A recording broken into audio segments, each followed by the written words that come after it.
Come in. Welcome. I'm E.G. Marshall. How easily things go wrong. Kiss too short or sight too long.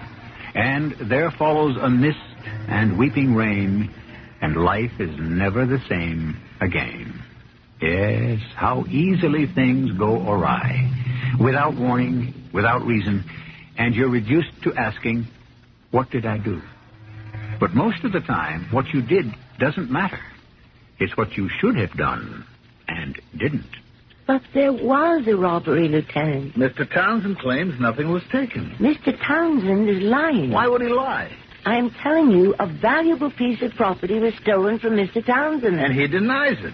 I'll tell you something else, Miss Puit. You could be in trouble. I know there was a robbery. You also know it's against the law to make a false report of a crime?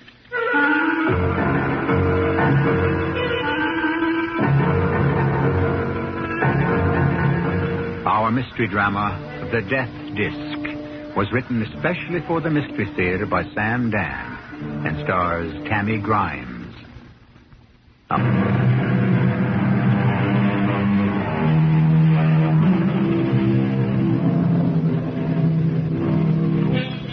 Is each of us, as Mr. Huxley suggests, involved in a cosmic chess game where the play is determined by the laws of nature? And do we have an opponent hidden forever from our sight, who always plays fair but never overlooks our mistakes and never makes the slightest allowance for our ignorance? It would seem so, because no one here below has ever won the match or even fought to a draw. You must be Miss Puit. Yes, sir. Please come in.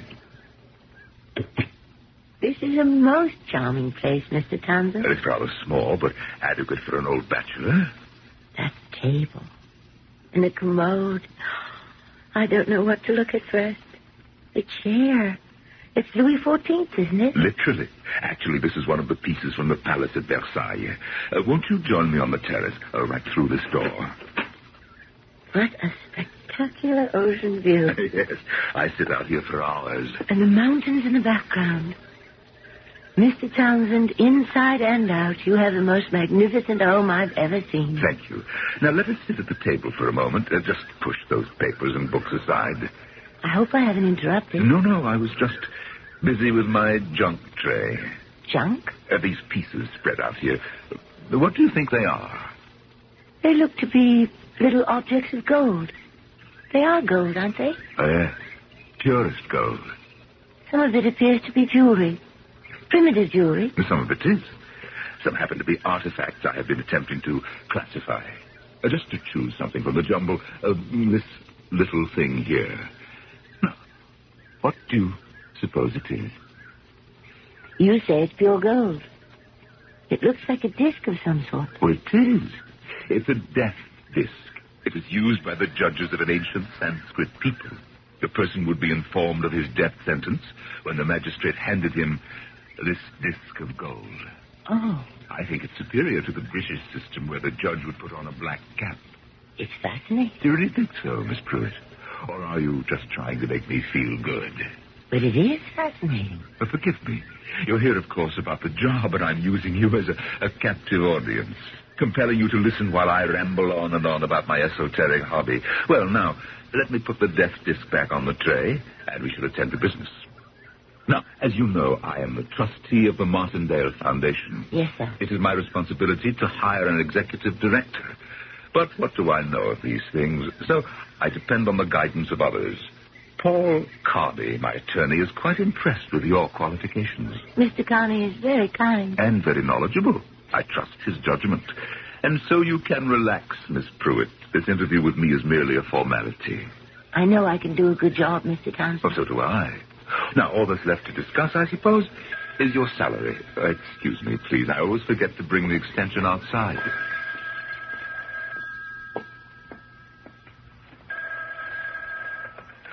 Hello? Elwood, is Miss Puit around yet? Yes, Paul. She is here now. What do you think? Well, I was quite favorably impressed. I knew you would be. I was afraid she'd be one of those high-powered types.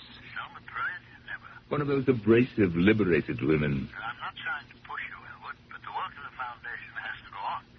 Their applications for grants must be processed, and I really don't think you can do better than Miss Puit. Well, I'm inclined to agree. I see no reason at this point why she should not be hired. Good.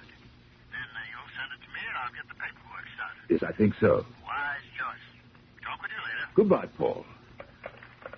Oh, Miss Puit, could you come in here for just a moment? Yes, Mr. Townsen. I've prepared the tea tray in anticipation of your coming. I hope you'll join me in a cup. Thank you, Mr. Townsen. My man is off today, and I have to do for myself. Now, I know how to brew the tea, but would you be kind enough to bring the tray out on the terrace? Of course. Shall I set it down on the table? Yes, thank you. Now, I wouldn't mind growing old if somehow arthritis were not part of the package. Sugar, cream, lemon. No, thank you. I take that as a good sign in the person. It proves they are concerned with the essentials and not distracted by the trimmings. Well, now we were going to discuss salary. Yes, Mr. Townsen. I had mentioned a figure to Mr. Carney. Is that agreeable? Mr. Townsen? Mr. Townsen? Are you all right? Yes? You said you wanted to discuss my salary. Your salary? Mr. Carney seemed to think... I do believe, Miss Puit, that at the moment such a discussion might be premature. But if I'm to start work, I should know. The fact is, we do have several other applicants who must be seen. Oh? Yes. Hadn't Mr. Carney told you? No, sir. He probably neglected to. But I was under the impression... The executive secretary actually runs the Martindale Foundation. He or she is responsible for several millions of dollars a year in grants to the arts and sciences. But I've already served in a similar capacity. We would be remiss if we did not screen the largest possible number of eligible candidates. You do understand, don't you, Miss Puit? Yes, sir. I understand. I understand that I'm not going to get this job. It's true, isn't it? I only said there are other candidates. That isn't true. Now, Miss Puit... Why did you suddenly change your mind? I think I have a right to know. Well, I think you already know. But I don't. Very well, let's leave it at that. But what did I do? Miss Puit, I do not see any point in prolonging this discussion.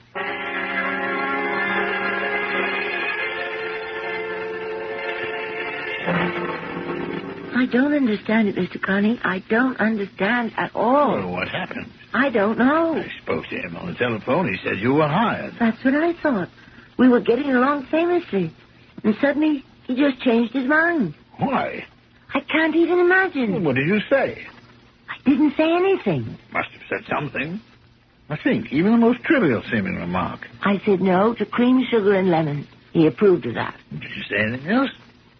In response to his invitation to discuss salary, I said that you and I had discussed a figure. And then he became silent. And I could sense that right there is where and when it happened. He certainly couldn't object to talking about money. Did you mention the figure? I didn't have a chance. You must have said something else. No. You did something. No. Well, it couldn't come out of the blue. It did. Out of nowhere. Suddenly there was a wall between us. He had been kindly and warm. Now he was distant and cold. One moment I had the job, and the next moment I lost it. No, you haven't lost it yet. I have, Mr. Carney. I could tell by his manner, the look in his eye, the tone in his voice. I have no chance at all. Well, it just doesn't make sense. You had the best qualifications. Why did he turn against me? Why? Why, Elwood? I cannot think she is the person we're looking for. But I do. Then we disagree. She is by far the most qualified candidate I've seen. Now, what is wrong with her? Let us say I do not care for her personally. That is not fair. Perhaps. Elwood, when we spoke on the phone, you told me you were very much taken with her. Oh, did I?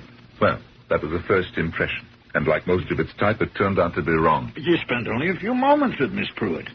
I mean, when did you have a chance or a reason to revise your impression? Paul, what is your interest in her?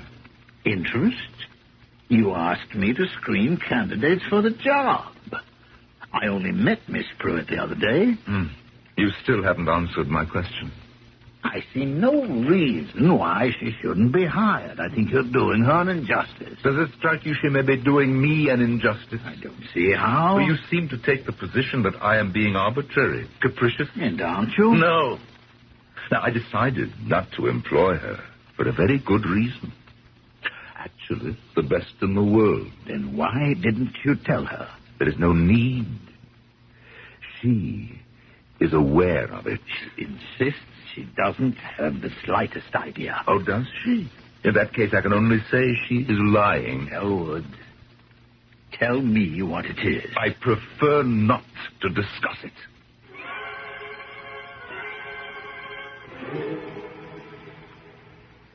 I don't know, Mr. Coney. Mr. Townsen insists that you do. Please, believe me. Now, allow me to be frank. I'm Mr. Townsend's attorney. And therefore you're on his side. No, it's not a matter of sides. Mr. Townsen, after all, does have the right to be arbitrary about the person selected for the job. I don't deny that. But Mr. Townsend has just accused me of telling a lie. It's just a misunderstanding. I have a reputation. No, this is a private matter. No one will know about it. But you'll know about it. And you believe Mr. Townsend. After all, he's your client. And who am I? Just a stranger who applied for a job. Since I didn't get it, I'll pass out of your life and be forgotten in a very short time. Well, you put it starkly, but it is essentially true. So why don't we dismiss the whole thing? Because it isn't fair to me. I am not a liar. Will you help me? What could I possibly do? I want justice, Mr. Coney. You're a lawyer. Shouldn't your primary concern be justice? Theoretically, but there isn't anything I can do that will get you the job. I am no longer concerned with the job. I want justice.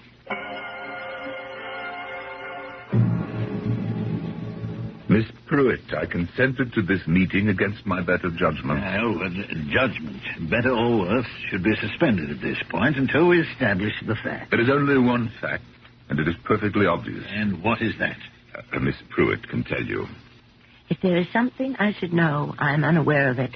Before you left here, after your interview, you had asked me why I had changed my mind about you. Yes, sir. And I told you that you knew why. But I don't. This seems to be the whole point of contention, Elwood. Did I do something? Well, did she? Well, yes, obviously. But I'm not aware of having done anything. It doesn't alter the fact. Even if it were an unconscious act, it would still disqualify her for the position. Mr. Townsend, I wish you would tell me. I would rather not. I was willing to let the entire episode be forgotten, and you would have been well advised to do the same. Elwood, what are you trying to say? As you know, Paul, I always try to avoid an unpleasantness. I was willing to let it go, take my loss quietly, and forget the entire affair. Your loss? Are you saying that Miss Puit took something? Yes. Miss Puit stole something. It's a lie. It is true. Miss Puit is a thief.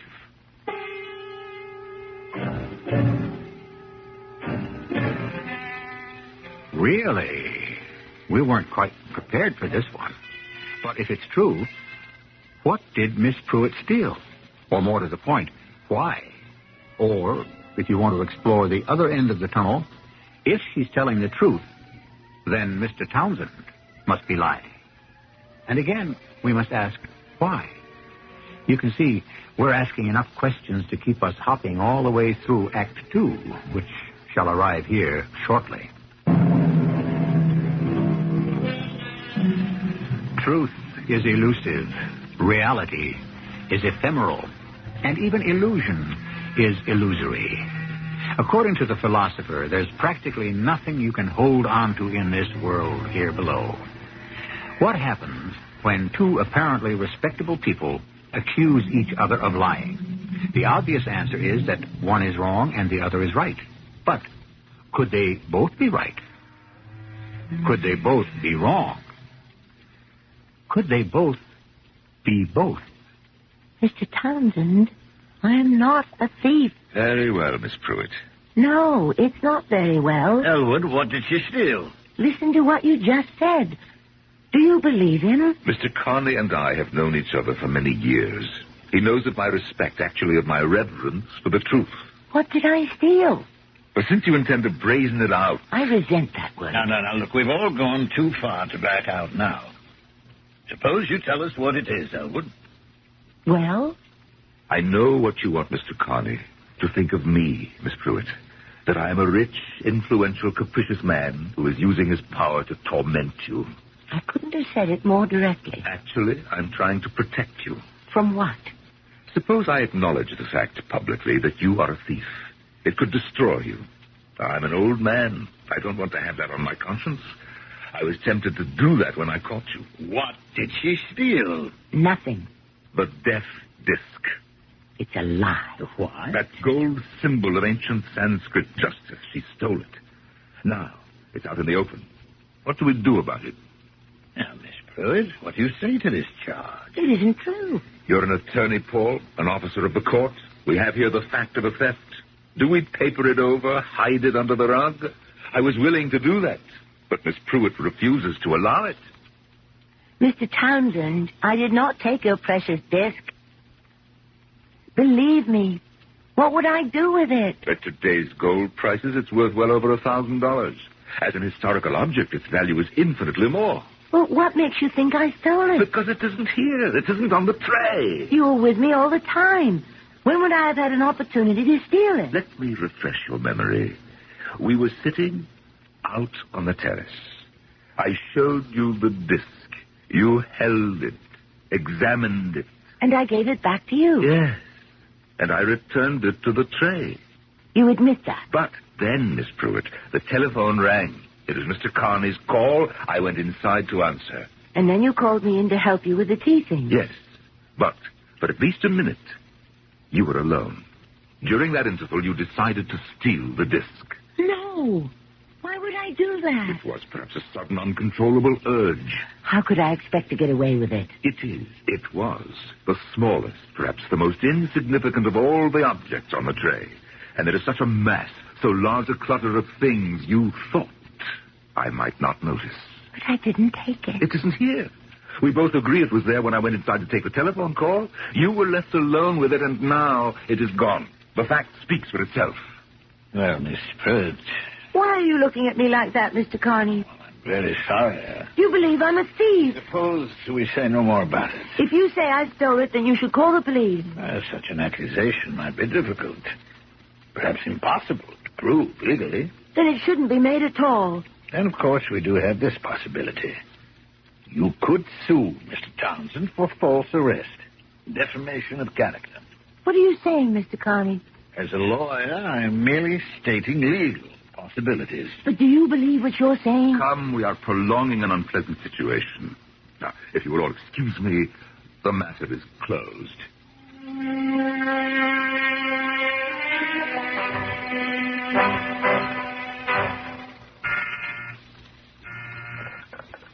Yes? Oh, no. Get rid of her. Tell her I'm in a meeting. Say I'm out of town. You're here, Mr. Carney, and we both know it. Now, Miss Puit. What's going to become of me? Miss Puit, you're not getting the job, but surely it isn't the end of the world. It is. For me. A woman with your background, you'll find something somewhere else. You think I'm a thief, don't you? Well, there is no point in raking all that up again. What if I take a position with another foundation? You'll believe, Mr. Townsend will believe, here is a woman who will preside over considerable sums of money, and she's a thief. Now, Miss Puit. Can you be comfortable with that knowledge? Will you be able to sit by, silently? Might not your conscience compel you to make a discreet call? Miss Puit, as an attorney, I can tell you that there are two types of dishonesty. One is private, and the other is public. Now, you have an unfortunate affliction, but it need not manifest itself in your public behavior. I see the case is closed. I have been judged and found guilty. I'm afraid we're not getting anywhere. Has it occurred to you that this is all his word against mine? Why would he lie? Ah, the spotless Elwood Townsen. And after all, who am I? But you haven't answered my question. Why would he lie? Perhaps he had a sudden change of mind about me. Why? Perhaps he might have noticed something about me that reminded him of a woman he hated. Elwood Townsen is not the kind of person who would hate anyone, especially a woman. Every man can look back on his life and remember one woman he hated. And this could be his way of lashing out against her, of crushing her. In any event, as Mr. Townsend has already said, the matter is ended. Not for me. I don't see what's to be done. You can understand people who fight to protect their wealth. Why can't you understand me? My only wealth is my reputation, and I shall fight for it.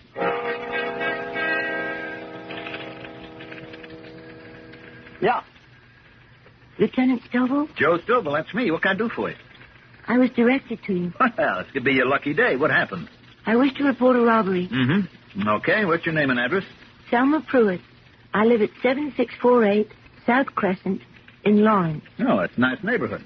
Low crime area, too. Why didn't you report it to the local precinct? That's not where the robbery happened. It took place in the home of Mr. Elwood Townsen on Lookout Point. Mr. Townsend. Hmm? And what was stolen? A death disc. A what? It's an ancient artifact. Anyhow, it's a disc about the size of a 10-cent piece. A bit thicker. Weighs a few ounces. It's made of gold. Uh-huh. Approximate time of robbery? 10 o'clock this morning.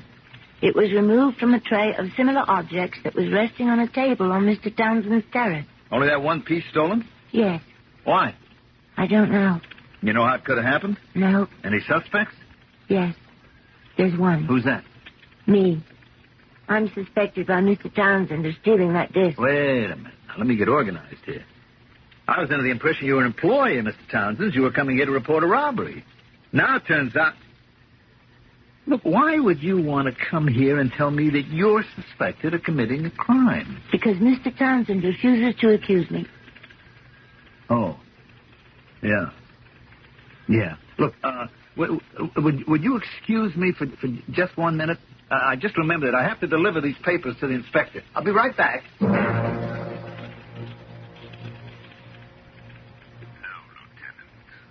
So what you're saying, Mr. Townsend, is that nothing was stolen. That is correct. And this lady isn't telling the truth. Well, why should she do a thing like that? I'm sure I don't know, Lieutenant. Yeah. Okay, look, I'm sorry I bothered you. No, it's quite all right. Goodbye, sir. I gotta start shaping up. I must be getting old or sloppy. I should have spotted her for a nut the minute she walked in. Oh, yeah, Miss Pruitt, we're going to look into it. And I want to thank you for reporting the matter to your police department. What are you going to look into? The case, naturally. You don't believe me. Oh, no, You were probably in touch with Mr. Townsend, or his attorney, Mr. Carney. Miss Pruitt, Mr. Townsend says that there was no robbery. But that isn't true. Now, look. I like you. Please, Lieutenant. I mean, you're my type. Don't get angry. I mean, you're nice, you're quiet, and you radiate a lot of, well, call it class. Lieutenant, I refuse Take my advice, lady. Back off it. Back off what? Whatever it is. You could get into trouble. I mean, actually, if I were a cop who operated by the book, you'd be in trouble now. What kind of trouble? Lady, it's against the law to make a false report of a crime. But the man accused me of a theft. How could he accuse you of theft if there wasn't any theft committed? I don't know. It's crazy. That's all I can say. It's crazy. You know something? Sometimes things just don't go too well. So, maybe you begin to imagine... No. No. What do you say to a cup of coffee, huh? I mean, we got a guy here. He's not such a great cop, but we keep him because he makes such terrific coffee. How about it? Huh? No, thank you. Look, whatever it is, forget it, huh? He's not worth it. Thank you, Lieutenant. Thank you. Goodbye. Sure. Anytime.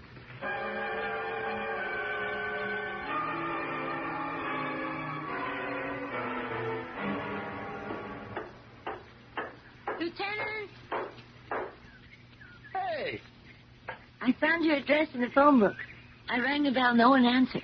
I heard noise in the back. Well, I'm building a doghouse. I have no right to intrude. That's all right. What can I do for you? I really should go to a private detective. I did try one, but the prices those people want... Yeah, they have to live, too. I must find out what could have happened to that disc, how it might have been stolen, by whom. Oh, we're back to that, huh? Well, Lieutenant, I know I don't have the right to ask, but you look like a very, decent sort of person. Well, flattery will get you everywhere. But where do you want me to go? I wanted to investigate. Investigate what? Never mind. You'll answer the crime, and I'll ask what crime, and we'll go round and round. I have no other hope. I don't know what to do. I don't know what to do either. Couldn't you just go to the place and look around? What do I say to the inspector? How do I justify this expenditure of the taxpayers' money? What crime am I working on? Who authorized it?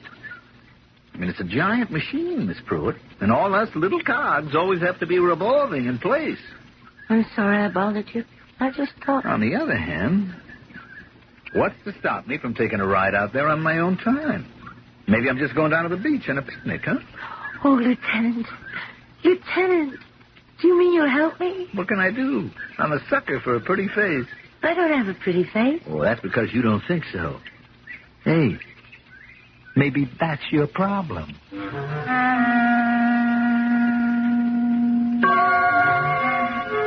It could very well be her most serious problem. After all, in a world which unfortunately judges books by covers and birds by feathers, one's image of oneself can pronounce the most scathing judgment of all. But meanwhile, we're still stuck with our original problem. Who, if anyone, did steal that disc? It won't be long now till Act 3.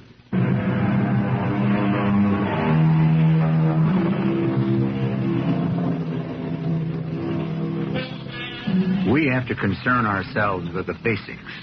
When an object is suddenly missing from its place, it has either been mislaid or stolen. No? What other alternatives do we have? It couldn't have simply vanished into thin air, could it? Let us not dismiss any possibility, remote as it may seem. We do live in an age where the word impossible is slowly disappearing from the dictionary. And this kind of hint is all you're going to get. Hey, we each got a sandwich left. I don't think I could eat another bite. This really has been a beautiful picnic. Sure. I had to justify it, didn't I?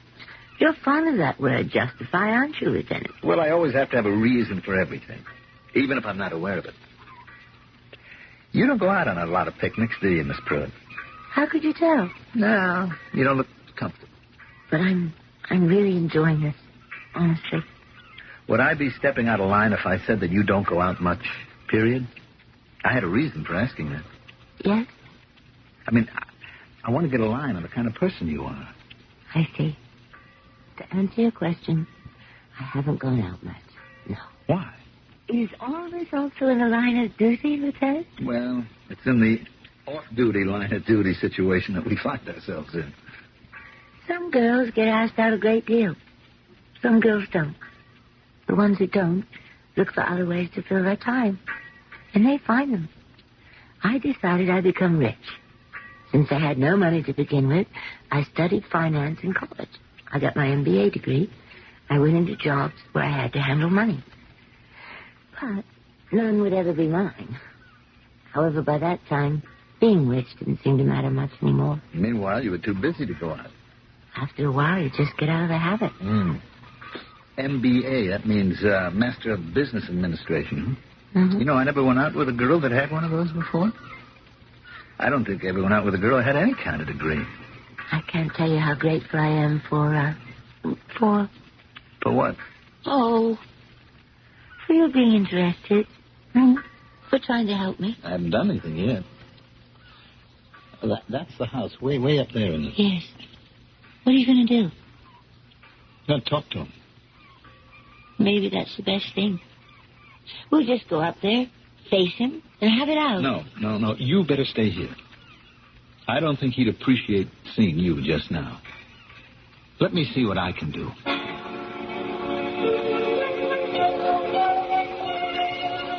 I'm Lieutenant Stovall. Yes, we spoke on the telephone. Won't you come in? Thank you. Look, before we begin, I have no legal right to be here. I beg your I pardon. mean, you can ask me to leave and I'd have to go. Why did you come? Well, I want to get to the bottom of this situation that you're having with Miss Puit. There is no situation. The woman applied for a job. I decided not to hire her, and she decided to spin this matter out of whole cloth. Now, look, I said I was here on my own time, so anything you say to me is off the record. Lieutenant, I have no wish to discuss it further. You don't have to say a word. Just listen to me. Now, this room leads to a terrace. May I see the terrace? Thank you. Okay. Now, the two of you are sitting out here looking at the objects on a tray. One of them is that disc. Okay. You go back into the house. I don't know, for a minute, maybe a little more. She's alone with the tray. Then you call her inside. Now, nobody is out here. Could somebody have sneaked up here and stolen it? No. This terrace projects out of the mountainside. The only access is through the living room of the house. And the intruder would have to get by both of you, right? Yes. Okay. Both of you now go back outside. And you notice that that thing is gone from the tray. She's the only one who could have taken it. Now, why didn't you face her with that, Mr. Townsend? Is this off the record? Lieutenant, I said I do not care to discuss it. If she stole it, now how else can we account for it? I mean, it's gone. Then she's in trouble. No. She will not be accused of any crime. No. Her trouble is deeper than that. This lady steals without knowing it. I'm sorry. Mr. Townsend, look, you're the trustee of the Martindale Foundation, the purpose of which is to help people. Now, she's a person that needs help. Why didn't you accuse her then and there? I simply cannot face unpleasant confrontations. I have neither the heart nor the stomach for it. That's wrong, I suppose, but since she was eminently qualified for the job and Mr. Conley was tremendously impressed, at that point I had to tell her why. And at that point, hadn't it become a matter for the police? But we could no longer prove it.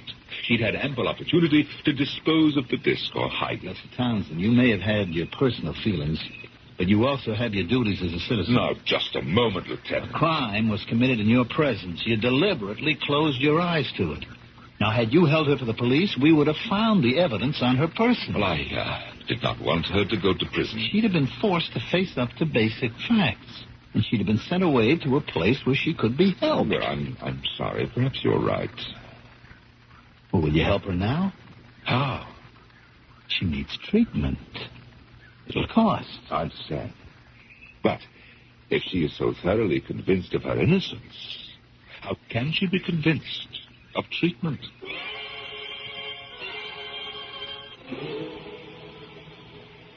Well, what happened? What did he say? Hey, it looks like rain. We better be heading home. I've already packed everything and put it in the car. Great. Let's be on our way. How did it go? Miss Puit, one thing we know for sure. That disc is missing. How do we know that for sure? Well, when both of you returned to the terrace, the disc was gone from that tray, wasn't it? I don't know that it was. Well, couldn't you see? I wasn't thinking about the disc. I wasn't looking at the tray. I didn't notice whether it was there or not. Well, for the sake of argument, assume that disc was missing. Why should I make such an assumption? Well, just go along with it as a favor to me. Now, how could it have disappeared? I don't know. You agree no one could have gotten onto that terrace from the outside? Why are you asking me all these questions? What could have happened to that disc? Nothing. It never disappeared. For reasons of his own, which I've already told you about, he's decided to lie about it. That's the only possible explanation. He'd have to be a very evil person to do a thing like that. Then that's what he is. But everybody knows that Mr. Townsend is one of the nicest, kindest... Then everybody's being fooled. Would you do something for me? I think so. Just lean back in your seat, huh? Relax. Yes. Now, try to clear your mind of whatever you're thinking about. Huh? Concentrate. On what? On what you did with the disc. What? Where did you get rid of it? Stop this car at once. Now, Miss Puit. I want to get out. You believe I'm guilty. But it doesn't have to affect our friendship. Please, let me out. Look, I think you're terrific. In many ways. You also think I'm a thief. What happened to me? All I did was apply for a job. And for some reason, this man, this terrible old man, wants to destroy me. And everybody believes him. I don't know why he's doing it. I only know that I did not take that disc. You took it without knowing. That's impossible. Now, look, I've run into people like you. You steal for a reason. What reason would I have for stealing? To get even. With whom? I don't know. Maybe the whole world. Why? Because you feel you've been cheated. Out of what? You mean you don't feel you've been cheated? Now, be honest with yourself. It's been a kind of quiet life for you, hasn't it? I've been successful at my career. And you've also been lonesome. Lonesome? Oh, Miss Pruitt, come on. Look, I'm as old as you are. I never got married. I never had kids, so I know what it is to really be lonesome. Then you should steal, too. No, I do something else. I lie. About what? Everything. I make out to be the life of the party, you know, happy-go-lucky Big Joe Stovall. And most of the time I'm so miserable I can hardly stand myself. Then why don't you go to a psychiatrist? I do. How do you think I know about all this stuff, huh? And listen, not a word about this now. If they knew at the department I was seeing a shrink. But I didn't steal that disc. I know I didn't. It had to be that way. Now, don't fight it. I'm not a thief. Of course not. But something comes over you, and you can't help yourself. I mean, you're so ashamed of what you did that you just get rid of the thing. Joe, is it all right if I call you Joe? Sure. Is it true? I mean, I can't fight the whole world. Never try. What can I say? That I believe there's a conspiracy against me? Of course not. Now, look, you'll go to see a good psychiatrist. Mr. Townsen has arranged everything. Mr. Townsen? I told you, he's really a very fine person. Did I really steal it? Once you face up to it and quit fighting it. It's so hard to believe. I know. I'm so ashamed. So ashamed. Listen, you're on your way. And everything's going to be all right. I'm a thief. All these years I've been a thief. And I never knew it.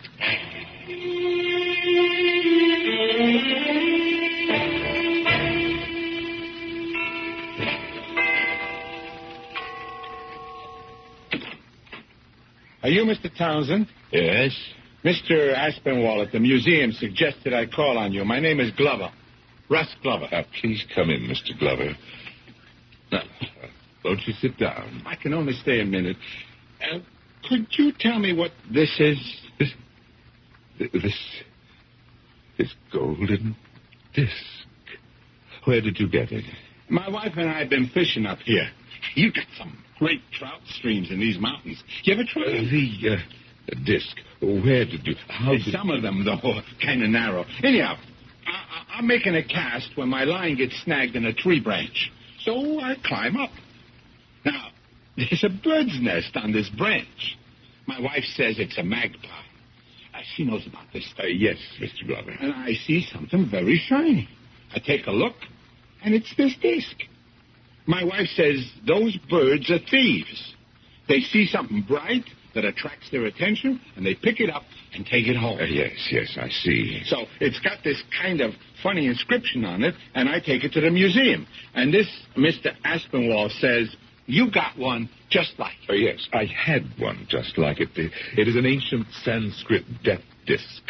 A what? When a man was condemned to death, he was handed one of these. Yeah, sure. So, my wife says it must belong to this Mr. Townsen, and that bird was flying along one day and was attracted to the thing and just swooped down and swiped it up. And she said, you go up there and return it. You come here to give it back to me? Sure. It's the right thing to do, ain't it? Oh, yes, the right thing. Yes, it is the right thing. I bet you must have kept wondering, where did it go? How could it just disappear? Did you ever even dream it could have been something like this? No, Mr. Glover, not in my wildest dreams.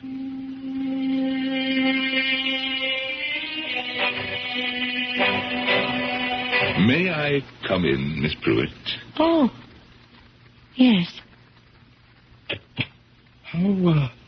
How have you been? How? I'm not sure. I'm not sure of anything anymore. I've been to see Dr. Rosensteel, and I'm more confused than ever. Everyone tries to convince me that I stole your disc, because it's the only answer. And so sometimes I accept it. Sometimes I don't. I can't. I just don't know what's going to become of me. Well, you could take the job at Martindale. I understand. Dr. Rosensteel must have convinced you to employ me as part of my therapy. No, you can never trust me. Miss Pruitt, I'm offering you this job as part of my therapy. Because right now, I don't believe I can ever trust myself again. I always saw myself as a kind and wise sort of person. I see now that I've been insensitive, afraid of reality, frightened of life. Please, Miss Puit, forgive me. Mr. Townsend, sit down. You don't look well. I don't feel well, but it's all right. I deserve it. Miss Puit, never again in your life ever be swayed from what you know is the truth. Fight the world, even if you have to fight alone. Say you forgive me. Yes. Yes, I forgive you. You did not steal that disc. I knew I did. Yes, I always knew it. Rejoice in your vindication. It is a precious moment for you. Who did steal that disc? Who? A little birdie, Miss Puit. A little birdie.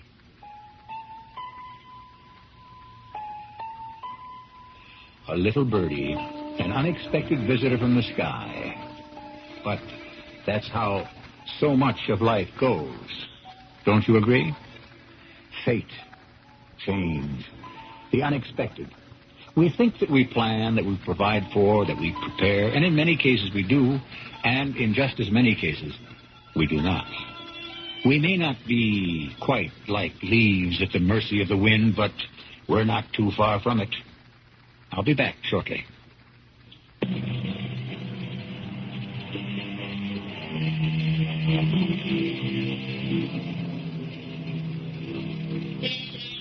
What do you do when suddenly you are forced by public opinion to doubt the evidence of your own five senses? When the wind blows, the tree sways, doesn't it? What is the moral of our little tale? Simply this. In human endeavors, the truth usually belongs to whoever can present the most convincing argument. Our cast included Tammy Grimes, Norman Rose, and Mandel Kramer. The entire production was under the direction of Hyman Brown. This is E.G. Marshall inviting you to return to our Mystery Theater for another adventure in the macabre. Until next time, pleasant dreams. Join us again next Sunday night at 10 for the CBS Mystery Theater, brought to you by Phillips Appliances on Stereo 92 in Bradford.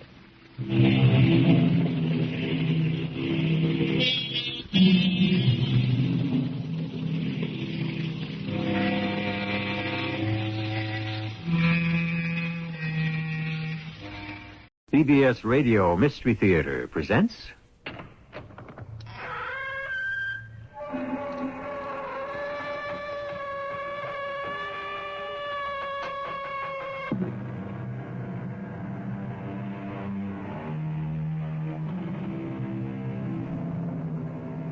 Come in. Welcome. I'm E.G. Marshall. Personality is a very individual thing. You are who you are, and you're usually quite sure of it. When you awake in the morning, you don't sit up wondering who you are. You know right away that you're John Jones or Edna Smith. But in the story about to unfold, that isn't exactly the case. You'll see what I mean when our tale gets underway. I don't want to give it away. We'll let the drama speak for itself as we go inside a large metropolitan hospital to a room on the 10th floor. George? Darling? How are you feeling? Hello. You're looking much better. Thanks. It's nice of you to visit. Has anyone called my wife? It's all right, dear. I'm right here. I'm your wife, darling. Please, call my wife. She ought to know about the accident.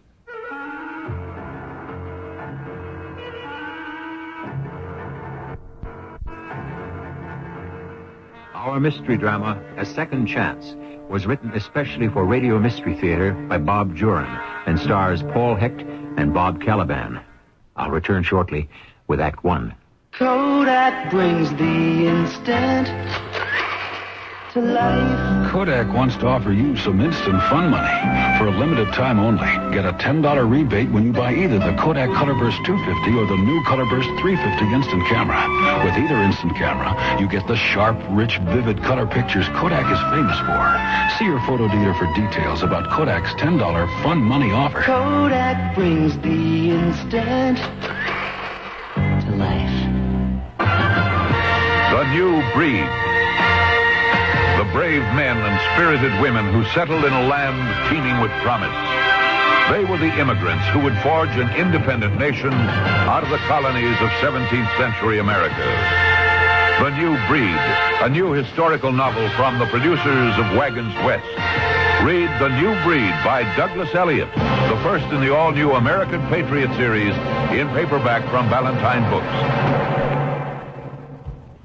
This is Ken Howard. If you're over 18 and already out of school, I have a personal question for you. Can you read as well as you would like to? I don't mean just traffic signs and sports programs. I'm talking about books, magazines, and newspapers, and the labels on medicine and food packages. If you don't read well enough to understand these, you can get help at your library. Many libraries offer assistance for people who didn't learn to read very well in school.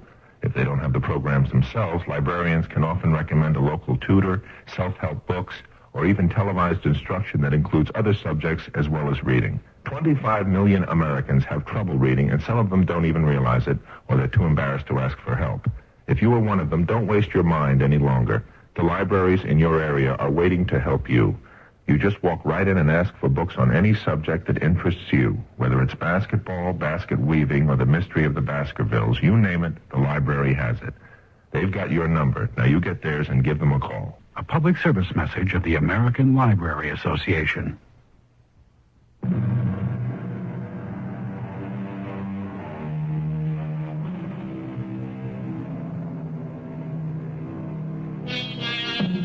The marvels of medical science are amazing. The number of lives that have been saved in emergency rooms all over the country are almost countless. Today, a man's chances of surviving a heart attack are greater than ever because of new knowledge, quick action, and modern machinery.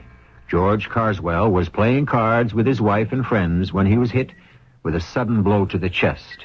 He was rushed to the emergency room of the local hospital. Manual compression first. Get that tube down his throat, nurse. Shall we get ready for shock, Doctor? Have it ready, nurse. Anything on that monitor? No heartbeat at all. More oxygen. We're ready for shock, Dr. Hall. The paddles. Low voltage first. Any response on the monitor? None yet. We won't give up. Increase the voltage. Who is it, do you know? Mr. George Carswell. Overweight, smell of alcohol and tobacco on him. When will they learn? Anything yet, nurse? Nothing, Doctor. Adrenaline. He's clinically dead right now, but I'm not giving up. Is somebody there? I think somebody's there. I am. Who are you? I'm funny. I'm trying to think. I don't know what happened to me. Yes, I'm George Carswell. How long have you been here?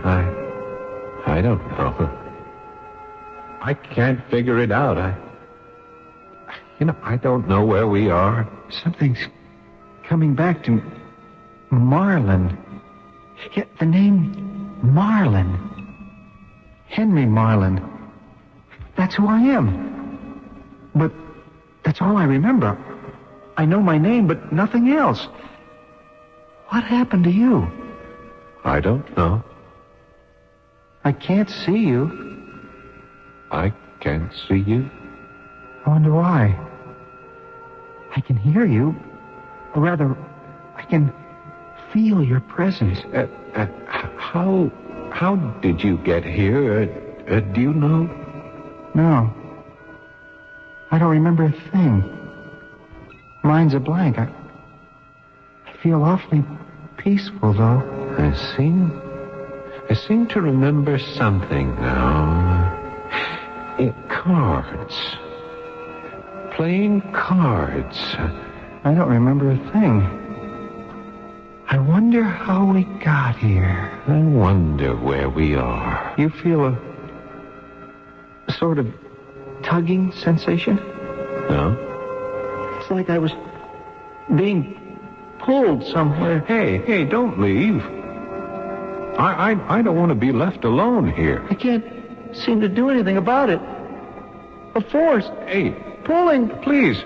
Pulling. Please, don't go. I can't help it. I don't want to be left here alone.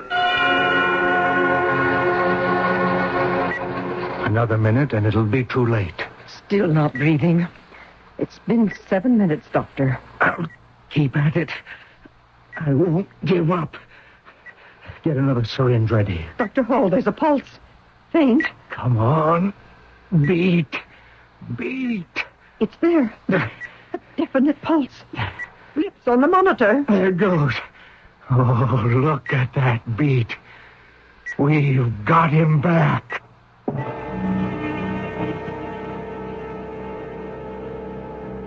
Mrs. Carswell. Dr. Hall, is he? He's alive.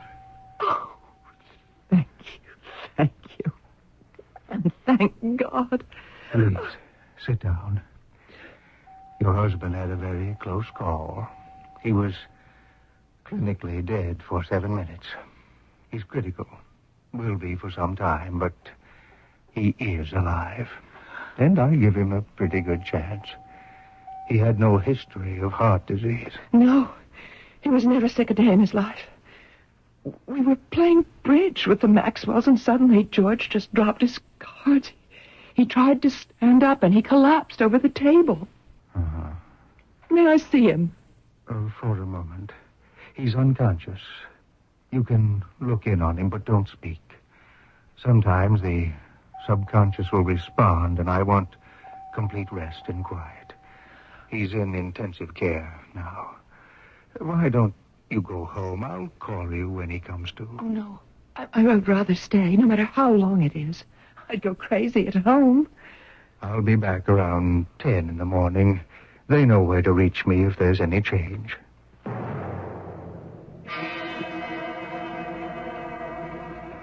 Mrs. Carswell. Hmm? Oh. Good morning. Oh, Dr. Hall. I've been here all night. Mr. Carswell's awake. He hasn't said anything, but I think you can see him now. Just for a moment. Oh, thank you. His vital signs are excellent. Much better than I expected. Well, here we are. George. Darling. Don't try to speak. I'm here. He's frowning. He's heavily sedated. But he recognizes you. George, you're going to be all right. You're going to get well. Who? Hush, dear. You mustn't move. You'll have to rest. Who are...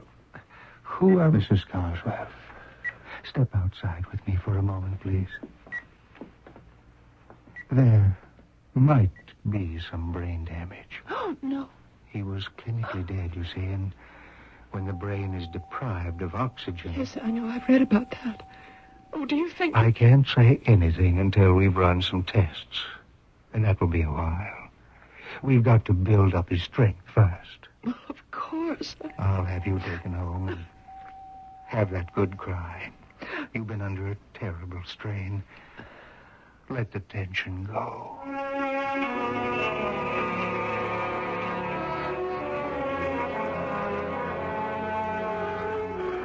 Who are you? Good morning, Mr. Carswell. I'm Nurse Wilson. What happened to me? Dr. Hall has to explain that to you. I'm in a hospital? Yes, 2 days now. Nancy, page Dr. Hall and send him to intensive care. Mr. Carswell is awake. Your wrist, please. How long have I been here? You were admitted the day before yesterday. Oh, then Then I wasn't killed. Oh, no, sir. You're very much alive. Weak, but alive. I'm trying to remember... Don't try now. Put everything out of your mind. The doctor is on his way. I was practically outside the door when I heard the page. He's awake, Doctor. Well, how do you feel, Mr. Coswell? I think you've got the wrong patient, Doctor. I'm not... Who is this Coswell? That's you, Mr. Coswell. No, I never heard of him. My name's Marlin. Henry Marlin.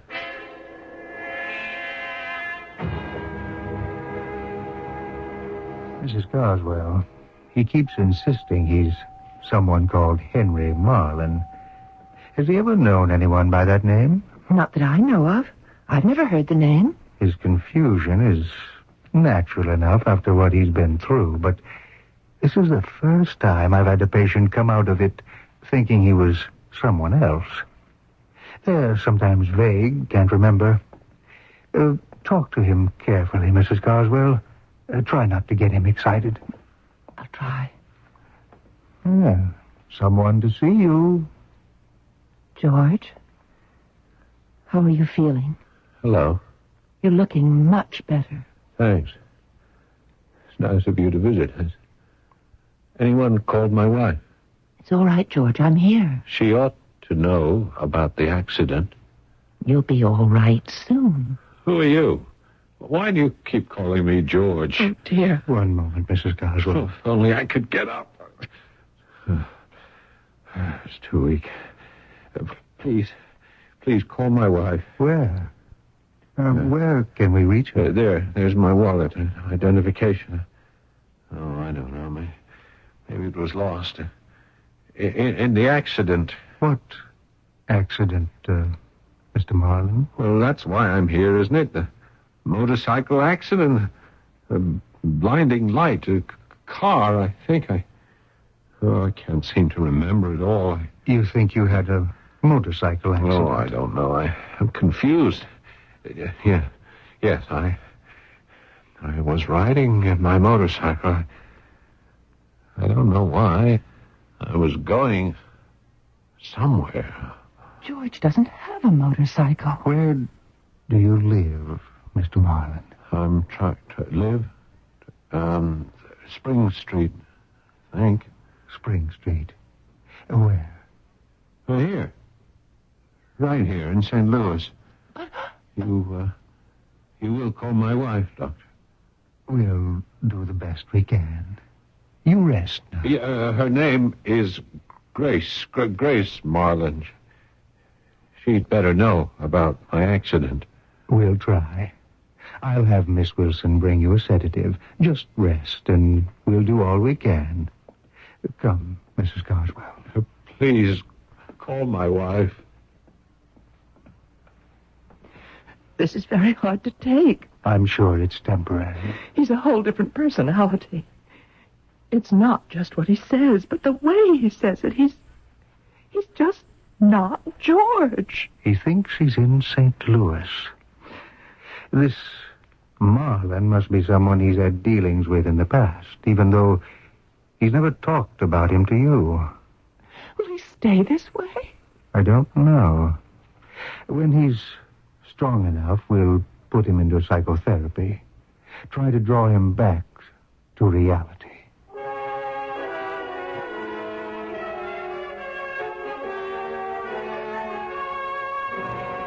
Thinking about the Coswell case, Dr. Hall? You're rarely this somber.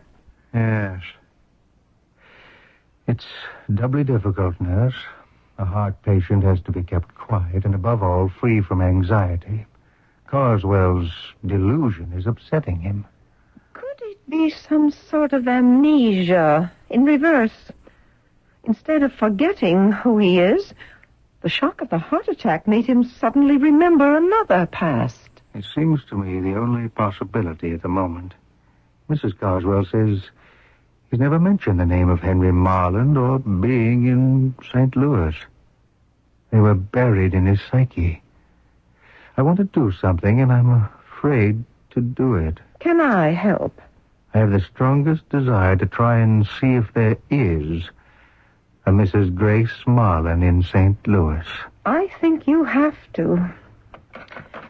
You'll have to put that idea to rest. Operator, may I have the area code for St. Louis, please? Thank you. Well, if there is a Mrs. Marlin, what do I do next? Well, Doctor, I'd cross that bridge when you come to it. What city, please? St. Louis. Yes. Do you have a listing for a Henry Marlin or Grace Marlin on Spring Street? I don't have a street number. One moment, please. She's checking. Sorry to keep you waiting, sir. That number is 555-8181. Could it be the same Henry Marlin? George Carswell awakes from a near-fatal heart attack and claims he's Henry Marlin from St. Louis. Apparently, he's not imagining things. The telephone company has a listing for him. Is it amnesia? Is it someone George knew from years before and now imagines himself as that person?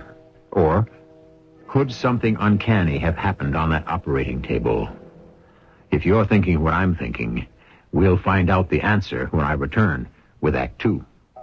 Taking a laxative? Yeah, traveling throws my system off. But so can a laxative. Not Metamucil. That's Metamucil? Metamucil Instant Mix in little packets. Oh. Easy to take along. And easy on your system. Because Metamucil is made from natural fiber with no chemical stimulants. More doctors recommend Metamucil for really gentle relief. I like that orange flavor. Me too. Easy to take. If not nature, Metamucil. Read label and follow directions. With all the great paint values available during True Test Anniversary Paint Days until July 12th at True Value hardware stores, you'll want to be able to apply the paint you choose in the easiest, most professional way. Hi, Pat Summerall to suggest the Easy Painter 8-piece pad painting kit for just $4.44. This handy kit includes 2 4x6-inch painting pads, a mini brush pad, sturdy tray, and more. Get the Easy Painter 8-piece pad painting kit for just $4.44 at participating True Value hardware stores and home centers. Say that Pat Summerall sent you. Every day, people face all sorts of tests. Driver's tests, tests at school, and every day, tests on life. Oh, Mr. Cadwell, you're next. Mr. Cadwell, please take a seat. Thanks. Are you ready for your test on life? I guess so. Well, don't worry. It's only for practice. This time, that is. First question. If your son broke your favorite fishing rod, would you, A, be understanding, or B, yell at him? Was it really my favorite fishing rod? Mr. Cadwell, would you stab someone in the back to get a promotion? How big a promotion? Come, Mr. Cadwell. Well, gee, I don't know. Well, you can find the answers at your local house of worship. That's where you and your family can learn about handling the everyday problems we all face. Religion in American life, Mr. Cadwell. We need it. A message from Religion in American Life, the Ad Council, and this station. Yeah. Well, thanks, and see you later. You can count on it.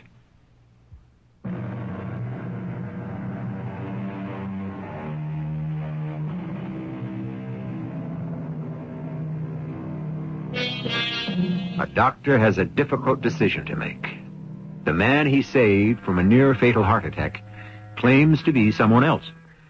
The doctor suspects brain damage until he finds that there's a telephone listing for the man George Carswell now claims to be Henry Marlin. Who is Henry Marlin? A phone call to that number would answer a lot of questions. But then again, it might raise even more. Are you going to call, Dr. Hull? I've got to give that a lot of thought. If, as you suggest, it's amnesia, she hasn't seen him in years. He's been living as George Carswell for 20. What do you tell a woman whose husband disappeared 20 years ago that here he is under a name of George Carswell? I don't know. And neither do I. Suppose you were to call. Yes? Would just ask for him. No explanations. What if he's there? Well, pretend to be a telephone magazine salesman, anything. It's obviously a different Henry Marlin. The operator gave me the number right off. If there were more than one Henry Marlin, she would have asked for further information. Oh, true. Miss Wilson, what do I do? Make the call. Before I lose my nerve, let's see who answers 555-8181. You can always be non-committal. Say it's a wrong number, even.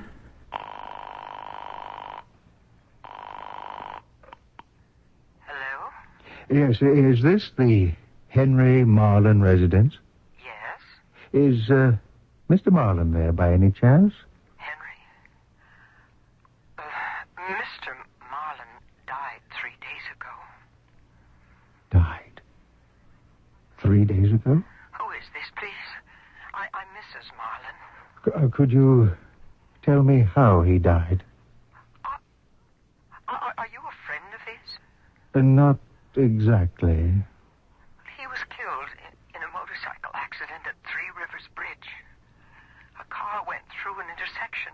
The gas tank on Henry's motorcycle exploded. This was 3 days ago?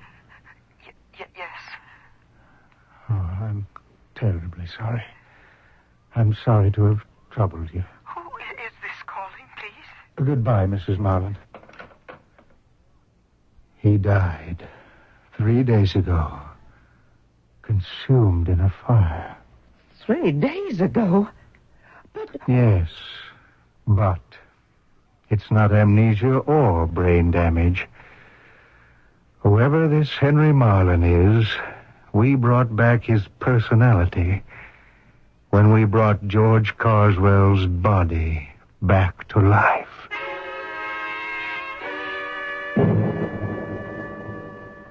Good morning. Good morning, Doctor. Did you call my wife? Yes. Is she coming? Mr. Marlin. Well, I'm glad you finally know who I am. Do you remember an accident? Oh, yes.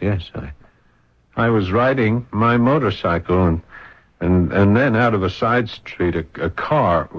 Well, that's why I'm in the hospital, isn't it? That car clobbered me. Yes. Your wife told me you were in a motorcycle accident. Well, then she knows. Well, why hasn't she come to see me? Doctor, what's going on? I wish to heaven I knew. Well, what does that mean? Let me try to soften this. A man named George Carswell was brought into the emergency room of this hospital 3 days ago. He suffered a heart attack. Yeah. That's the guy you keep thinking I am. We worked on him for an hour. For 7 minutes, he was clinically dead. We literally brought his body back to life.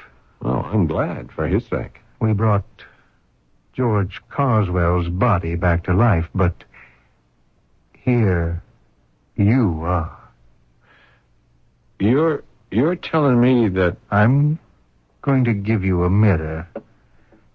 Tell me what, or rather, who you see. Black hair, mustache, a small scar on the chin.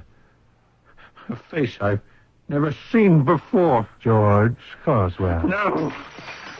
What are you all doing to me? Nurse! I'm getting out of here. I don't know what this is. You made me up to look like someone else. Nurse! Yes, Doctor. Syringe, quick. Right away. You've got to lie back. Mr. Your heart won't take There's nothing wrong with my heart. I was in a motorcycle accident. Yeah, Doctor. You won't bring my wife in to see me? Some strange woman comes around pretending I'm somebody I never heard of. That'll take effect immediately. I want to get out of here. I want to get out of here. These people are crazy. I know who I am. I'm me, Henry Marlin. But I saw that face, that body they say is George Carswell. That voice I speak with, not mine, but his. At the building. It's coming back now. Yes. Oh, the motorcycle accident. I was on my way to tell them about the building when that car came straight at me. Oh, Lord, I never made it. I never told them about the building, the flaw in the elevator shaft. Oh, it's all coming back now. I remember telling Grace about it, and the look on her face. What are you saying, Henry? You can't mean this. I'd give half my life if I didn't mean it. I've checked and rechecked 100 times. The flaw in the elevator shaft is there, plain as day. But none of us caught it. Well, what could happen? The elevator could collapse. I've got to call Bernie right away. It's his design. He's got to tell them. Darling, the building's almost finished. Exactly. It's going to cost millions to correct, but it has to be done. Oh, the builders are going to have a fit. Hello, Bernie? Henry here. Look, I've got to see you at the Markheim building site right away. What's that? Yes, I just discovered it. Well, how long have you known about it? And you never said anything? Well, I know the spot we're in, but we can't do anything else. I'm going straight to the construction site right now. Henry, what will this do to the firm? It's liable to ruin us. After 17 years of struggle. If only he'd spoken up. We could have corrected it weeks ago with little expense. We've got to admit our mistake and stand part of the financial loss. There's no other way. And I never made it. Just as I approached the building site, a car. I didn't see it come out of that intersection, and now... here I am. A second chance? A second chance to tell them? I'm alive. In another body. Oh, wait a minute. I've got to figure this out. To everyone else, I'm George Carswell. Maybe I've got to be George Carswell to pull this off. Yeah. Bernie won't recognize me. To him... Henry Marlin's dead. I've got to figure this out.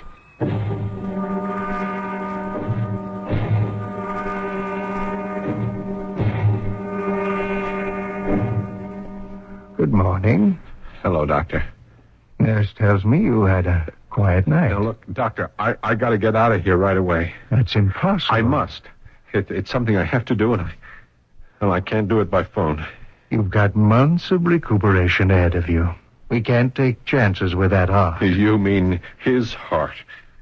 Well, it's yours now. Doctor, what would happen if I got out of bed? You could die. What's so important to get up for? It's personal. Look, Doctor, Mrs. Carswell, what's her first name? Janet. Janet. She still thinks I'm her husband with brain damage, huh? Yes. She's had enough of a shock. I can't tell her someone else is inhabiting her husband's body any more than I could tell Henry Marlin's wife that he's here. You. In a body she's never seen before. Which one of them do you think you belong to? Well, Grace, of course. If I can just get my head together and get used to this. Oh, I have a perfect disguise. I've got to get back to St. Louis. I know I'm taking a chance with this weak heart that guy Carswell had, but it's a chance I'll have to take. Oh, what am I going to use for money? I think Carswell's clothes are in the closet, but without enough money, I might as well forget it. Oh, money. I've got to get enough money. He actually asked to see me, Dr. Hall. Oh, that's such a good sign. Yes, it could be. We mustn't expect too much, Mrs. Carswell. Not right now. George? Hi, Janet. Oh, George. Don't stay too long, Mrs. Carswell. You look so much better today, dear. I feel a little better. George, you do know me now, don't you? Oh, yes. Yes, you're Janet. Oh, darling, darling. You're going to get well, I just know it. Yes.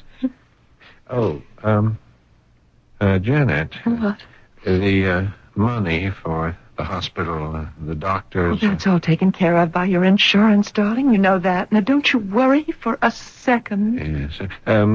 If you need anything, you do have the credit cards. All of them. George, don't upset yourself over things like that. Just keep thinking about getting well. Janet, would you ask the nurse if I could have some ginger ale?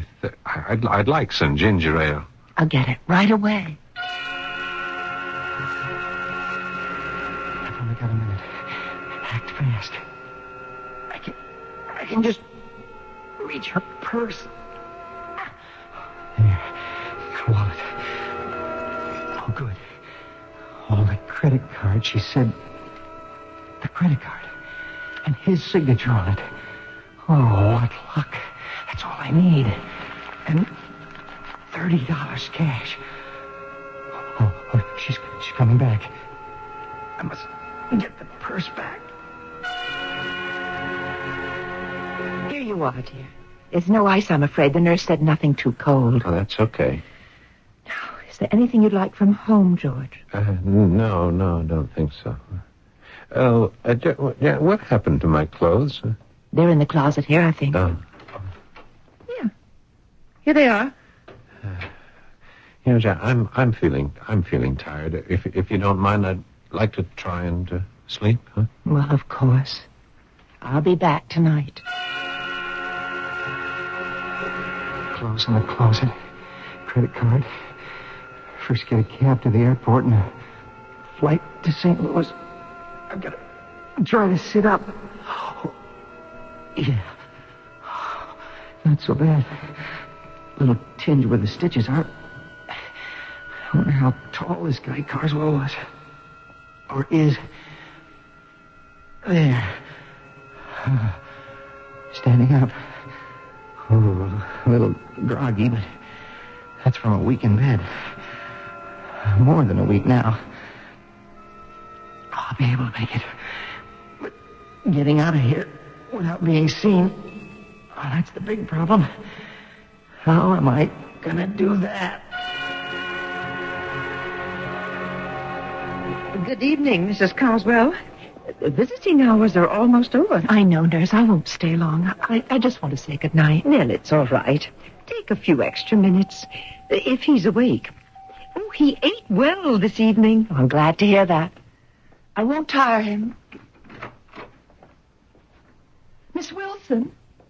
Miss Wilson. What is it? He's not in his bed. What? He's not in the room. What? Well, that's impossible. There's been a nurse at this station all evening. Where could he go? He's not supposed to get out of bed. They're gone. What? His clothes. They were here this afternoon. He asked me about them. His clothes are gone. Well, he managed it. Henry Marlin, in the person of George Carswell, has apparently gotten out of bed and left the hospital. A neat trick and a dangerous one, considering that heart condition. But Henry Marlin is so desperate to return to St. Louis, he'll take any chance, it seems. How he managed to leave that hospital unnoticed, and what happens to him next, we'll learn when I return shortly with Act 3. WBBM Chicago News Radio 78. Families all gathered, summertime is here. Volleyball and barbecuing, it's that time of year. Working up a thirst, just sitting in the shade. Nothing's finer than the taste of good old-fashioned lemonade. Country time, tastes like good old-fashioned lemonade. Made with natural lemon flavor, so it's not too tart and not too sweet. Country Time lemonade flavored drink. Tastes like good old-fashioned lemonade. The South. The end of the Civil War and the beginning of a new life for those who survived its bloodshed. From this turbulent era of our great American heritage emerges the proud, passionate saga of one family. their plantation, and their dreams.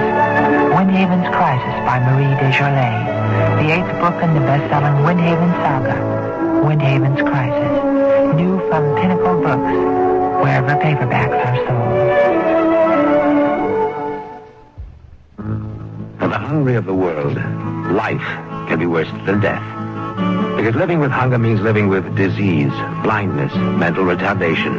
They're crying out for help. Please don't turn away from me. You're the caring one I need.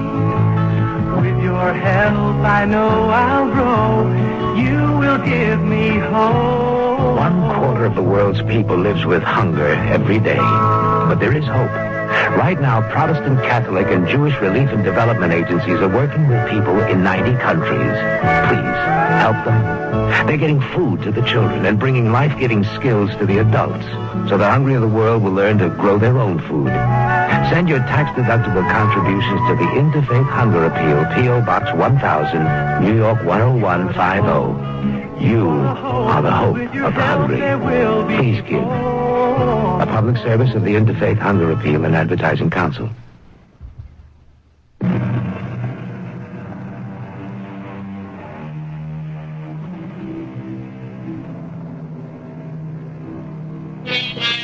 You've heard about a new lease on life.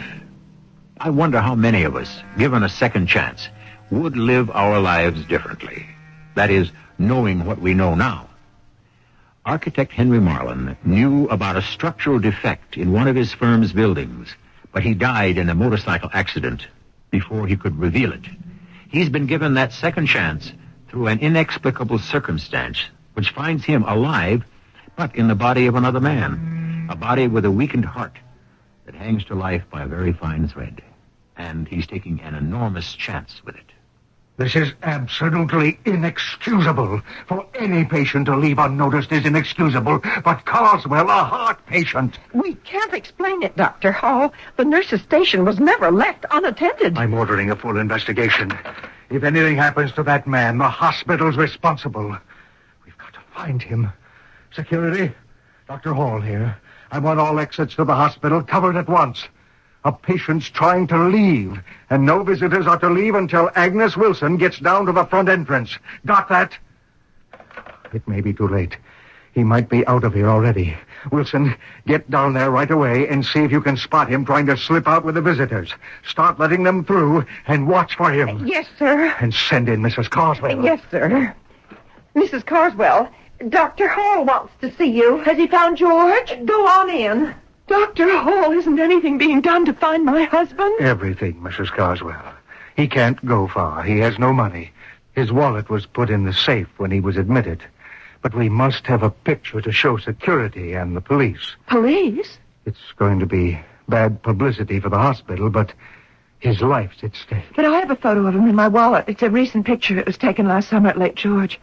I'm so upset I can't... How strange. My credit card is gone. What? I know I had it. I used it this afternoon. Mrs. Carswell, put a stop on that card immediately. From this phone, right now. Then I'll talk to a supervisor there. If he did take the card, we've got to know when and where he tries to use it.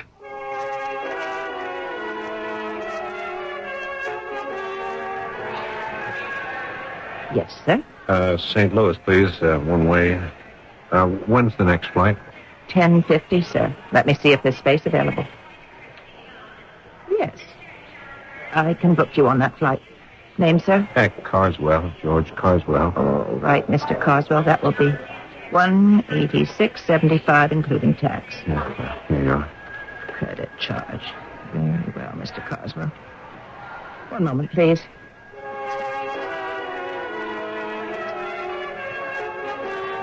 All right, Mr. Carswell. Everything's in order. If you'll sign here, I'll ticket your flight. Gate 12 at 10:50. I just don't understand, Doctor. Why would George try to leave? Mrs. Carswell, I've got to level with you. I think your husband, that is, the man who walked out of here, may be on his way to St. Louis. St. Louis? Yes. Why did you hesitate? And then say The man who walked out of here? Because, Mrs. Carswell, the man who walked out of here is not your husband, but a man named Henry Marlin. What are you talking about? I told you we suspected brain damage, but that's not it at all. Henry Marlin of St. Louis was killed in a motorcycle accident the same day your husband had his heart attack. His wife in St. Louis told me that. His wife? Henry Marlin's soul, personality, mind, call it whatever you want, is in the body of your husband. I think you've gone mad. When we brought your husband's body back to life, we brought back another man. A man I believe is on his way home. At least to the home he knows as Henry Marlin. You're dreaming up fantasies and lies. Do you think the truth is easy for me? Dr. Hall, I'll accept for the moment that what you say is true, if impossible. But then where does that leave George and me if you find him and he recovers physically? With a man who doesn't know you. And her in St. Louis. With a man she doesn't know.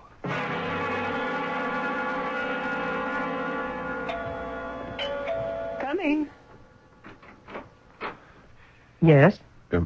Mrs. Marlin? Yes? May I come in? What do you want? I'm a friend of your husband. Oh. I was terribly shocked by... Are you the man who phoned last week? Come in. The phone? Someone telephoned last week asking about Henry's death. He just hung up. No, it wasn't me. Oh. I've never met you, I'm afraid. But then Henry had many business associates. I'm George Carswell. I'm sorry to bring this up at a time like this, but you must help me. I help you? Yeah, just before he died, Henry told me there was a serious flaw in a building he and his partner designed. That's right. I'd been so shattered by Henry's death, I never thought about it. He was on his way to the building site when... Look, we must let the builder know about it. I believe Henry's partner, Mr. Ross, tried to cover it up. Henry talked to him on the phone just before... How do you know so much about this? Who are you? What are you trying to do? Save a building, dozens of lives. It's the only honorable thing to do. In his memory, Oh, what's the matter? I'll be all right. Sudden attacks like this, Look, I must get to the construction site. I'll come with you.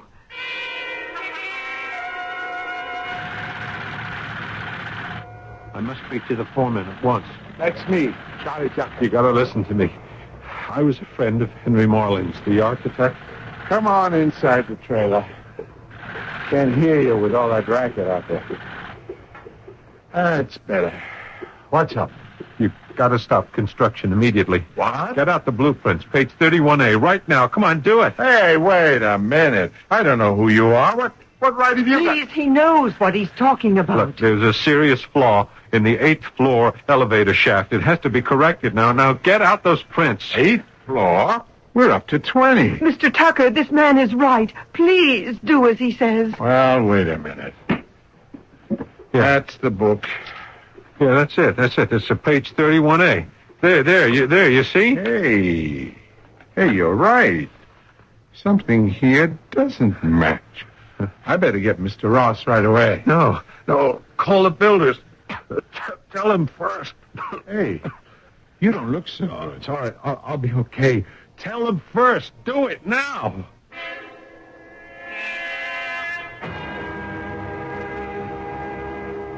Would you like some tea, Mr. Carswell? No, thank you. It's kind of you to let me visit. You look so tired. Yeah, I am. Something's terribly wrong, Mr. Carswell. I'd better call your doctor. No. I'll be all right. Just a little weak.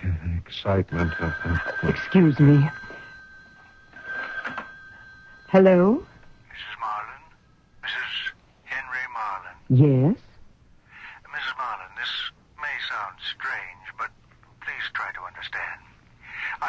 Willard Hall at the medical center in Houston. I have reason to believe that a man named George Carswell might try to contact you. Why, he's here now. He is? Yes. He told me he was a friend of my late husband.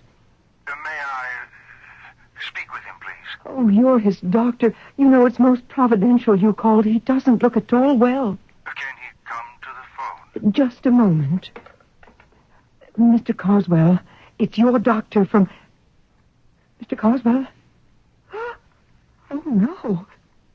Mr. Carswell. Doctor, he's... Mr. Carswell, I think he's dead.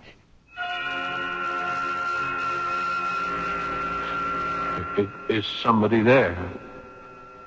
I think there's somebody there. Hello? Oh, it's you again. You went off and left me. I did? I'm sorry, but I couldn't help it. Something pulled me back. Oh? Back where? To finish something. Do you see that light out there? Yeah. Did you finish it? Yes. Yes, I did. Oh, that's good. The light's getting closer. I still wonder where we are. Don't you wonder where we are? I know where we are. The light's getting brighter and brighter. It's going to envelop us. It's very restful, though, isn't it? Yes, it is. It's rest and peace. Two men whose destinies met in infinity, and one who had a second chance to do what he knew was right, thanks to the body of the other. But their lives on Earth couldn't have gone on under such circumstances. There were two widows, neither of whom could call this man her husband. Their story is finished, but I'll return shortly with some thoughts on the strangeness of life in this universe. CBS News. American forces are preparing the bodies of more than 400 Jonestown, Guyana cult members for return to the United States. This is Doug Poling reporting on the CBS radio network. The Americans are doing their grim work wearing gas masks because of the growing danger of cholera at the jungle commune. From Georgetown, Guyana, CBS News correspondent Steve Young has a report. Since their death by poison Saturday, the victims of the Jonestown Suicide Pact have been lying in the steamy jungle where they fell. A joint U.S.-Guyanese news conference announced tonight that the first 40 bodies finally have been processed and helicoptered to the airport outside the Guyanese capital. It's expected that they'll be flown out of the country in the next few hours.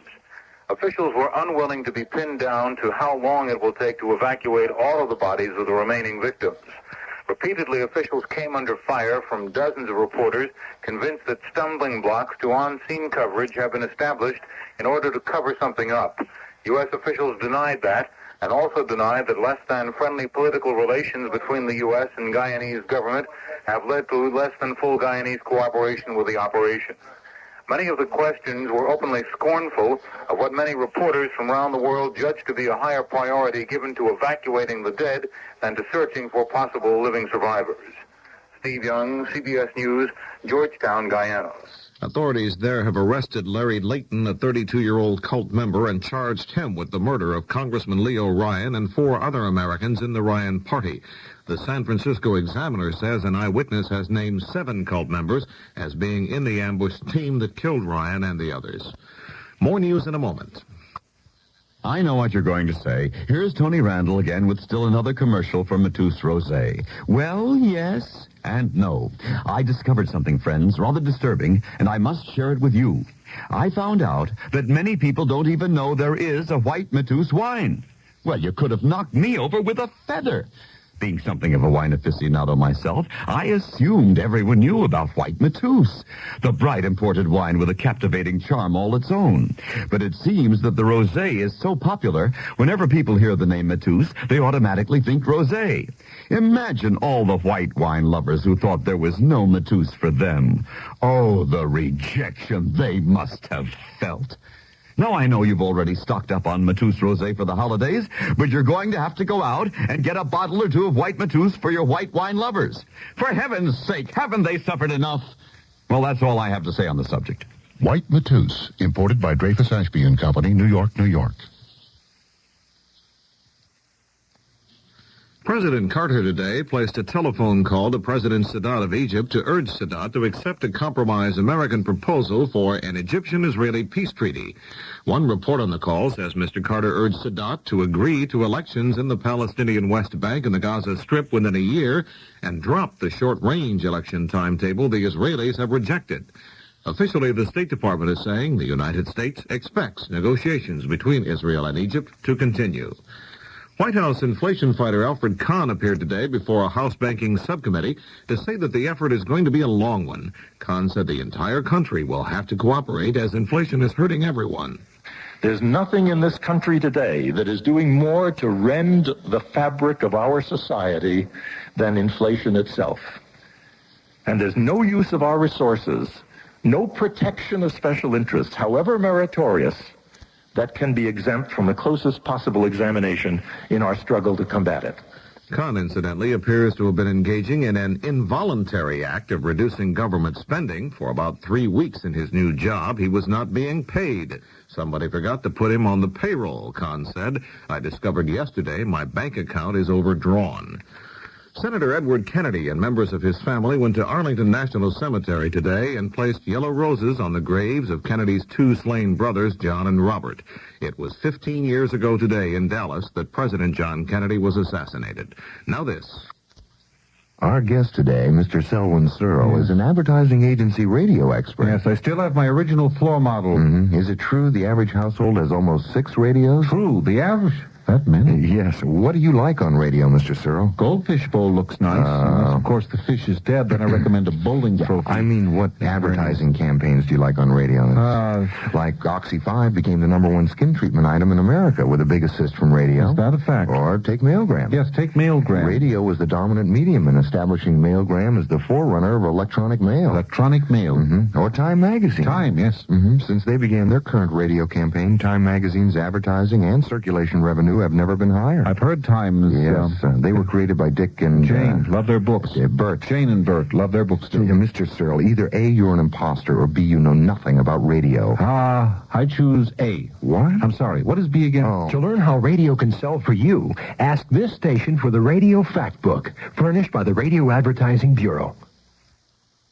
A Baptist minister from Marshall, Texas today ended an unusual feat that lasted for 2.5 years. Hans Mulliken crawled on his knees for 1,600 miles to the gates of the White House, where he was turned away in his quest to see President Carter. Mulliken said he just wanted to shake the president's hand and tell him he's praying for him.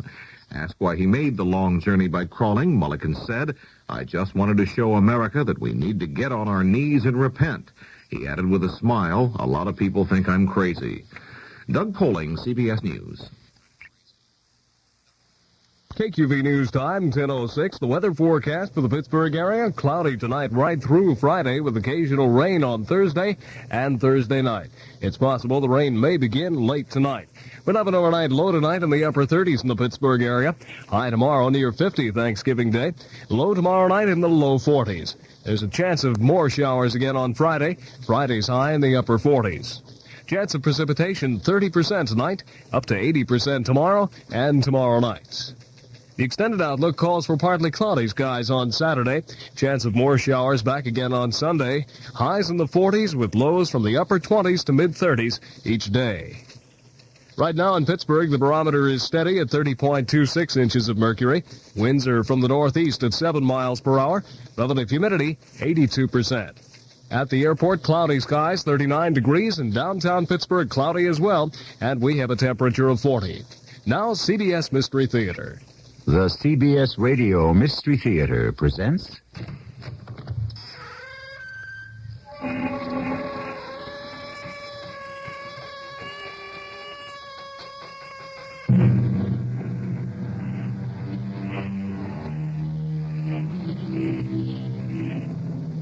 Come in.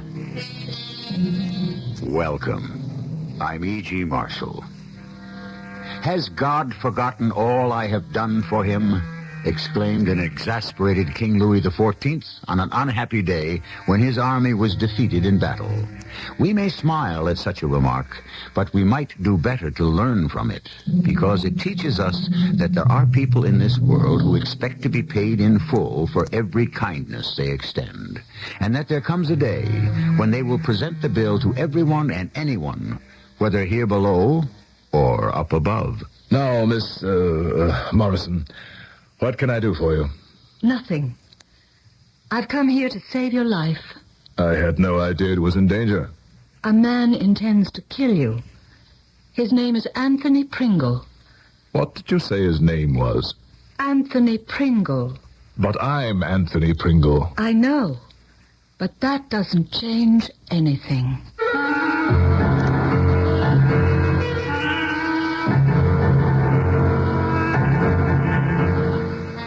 Our mystery drama, The Gray Slapper, was written especially for the Mystery Theater by Sam Dan and stars Carol Teitel and Gordon Heath. It is sponsored in part by Contact, the 12-hour cold capsule. I'll be back shortly with Act 1. I want that sinus medicine. Headache tablet? No, it relieves headache and congestion, internal sinus pressure, and postnasal drip. And it has added strength. You mean added strength sign-off? Exactly. Added strength sign-off tablets give you pure aspirin plus 50% more sinus drainer. To help sinus pain while you drain. Right. And more sinus dryer for postnasal drip. Added strength sign-off. The sinus medicine in the bright red box. Take when needed, only as directed. S-I-N-E-O-F-F. Sign-off. You can't beat the clock, and right now the clock is running against us. Every 60 seconds, another American is diagnosed diabetic. Today, 10 million Americans have diabetes. A newborn child runs a 20% chance of developing diabetes during its lifetime. It's time to cure diabetes, and it's time we all help. Take a minute. Call your local American Diabetes Association. I'm Jesse Owen, and I thank you.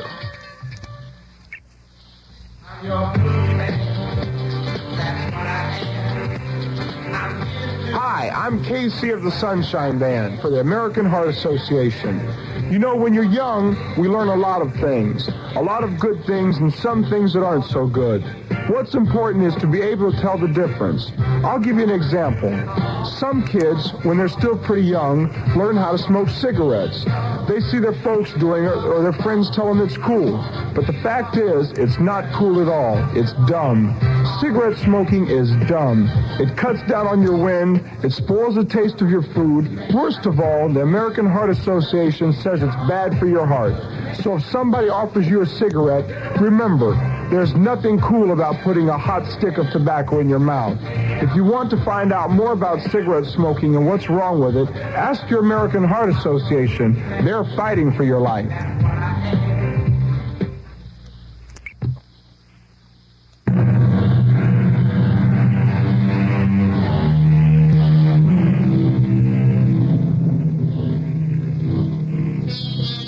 If you can remember a song that went Harrigan spells Harrigan, you're not as young as you used to be. There was also a saloon called Harrigan's, and there still is, except old John Joseph Harrigan has gone to his reward, but there is a grandson named John Joseph still among us. And this watering place, as he likes to call it, was the home away from home for all the leading politicians in this beautiful town. Indeed, there were cynical people who insisted that every night the city was for sale in Harrigan's. At any rate, not too long ago, on a particular balmy evening, a slim, well-dressed lady, neither young nor old, approached the bar. Of course, ladies have never been exactly encouraged in Harrigan's, even in these days. They do play the devil with a man's privacy. Good evening, ma'am. Yes, good evening. Permit me to state, ma'am, that while you are as welcome as the very air we breathe, I must ask you to sit down at a table. Why? As to the why of it, we have a house rule. Unescorted female ladies are not permitted at the bar. Well, I'm only looking for someone. Yes? Yes. That rather distinguished-looking gentleman at the end of the bar, with the white hair and the trim, neat mustache. Oh, Mr. Pringler. Ah, yes. Anthony Edmund Pringle. Do you know Mr. Pringle? I know him very well indeed. Excuse me, Mr. Harrigan. Mr. Pringle? Yes. I'm Dolly Morrison. Oh? Do I know you, Mrs. Morrison? Miss Morrison. Oh. You assumed quite naturally that a woman of advanced age must be married. I would hardly say you're of advanced age. Thank you, but I am closer to winter than to spring. Shall we say Indian summer? Thank you again. And now, what may I do for you, Miss Morrison? Do for me? Yes, of course. Oh, you think I've approached you for a favor? Well, yes. A political favor. All favors are political. Yes, that's the moralist in you speaking. Oh, it's been a long time since anyone called me a moralist. Didn't you say once that politics is a matter of morality? Did I ever say that? I remember it so well. You said those who would separate politics from morality could never hope to truly understand or practice either. I think I remember. Do you also remember, without morality, the people perish? Yes. But how do you remember? I never forgot. It's been so many years. And you don't remember Dolly Morrison? Dolly Morrison. The rather pale, dark-haired girl who sat in the front row? When I was teaching? Yes. When you were teaching political science at the City University. Of course. At night? Yes. At night. I remember. You were all such good students. We had to be. We worked during the day. College wasn't much fun for you, was it? Well, at least it was college. And we were ahead of our parents, most of us. They had to go to night school. We were going to night college. Miss Morrison. Dolly Morrison. We didn't have time to learn leisurely, to savor knowledge. What we needed so desperately were those pieces of paper, those documents which said we could go to law school or become teachers or accountants. Yes, I knew that. It was cut and dried and very intense. And now and then, some of us were lucky enough to encounter a teacher with the gift to inspire and... Oh, Miss Morrison, you must let me buy you a drink. No, thank you. Then, Miss Morrison, ask me. Ask. Say it, whatever it is. Day and night I am beset by those who seek my favors. Mr. Pringle, I don't think you understand. I understand perfectly. You are a proud woman, and asking a favor does not come without effort. But ask. And if it is within my power, I shall joyfully... What is it you want? An introduction? A job? Perhaps a smoothing of a path? An easing of a pressure? Is that what you think I want? I am completely at your service. You're not listening to me. Of course I am. I did not come here to ask for a favor. You didn't. Is that what you thought? Of course. What else could I think? What else could you want? What else? Yes, Miss Morrison. What do you want? Right now, I want to do just this. Say, what's the idea? Goodbye, Mr. Pringle. Hey, Mom, you can't... Tony, you want me to call a cop? Dugan's just outside. No, John. Never mind. Let her go. What sort can she be? She come in here and it appeared butter wouldn't melt in her mouth. What'd she slap you for? Was it the usual reason? John, she didn't slap me for any reason that I know of. And now for some jottings from here and there and everywhere. He Who Gets Slapped. Yes, that's the title of a famous Russian play. And it's also descriptive of a little byplay that took place last evening at Harrigan's, where you find the movers and shakers of our great city. The receiver of the slap, or the slappee, was perhaps the fastest mover and the hardest shaker in town, Tony Pringle. The slapper was an attractive lady, dressed in gray, who disappeared immediately.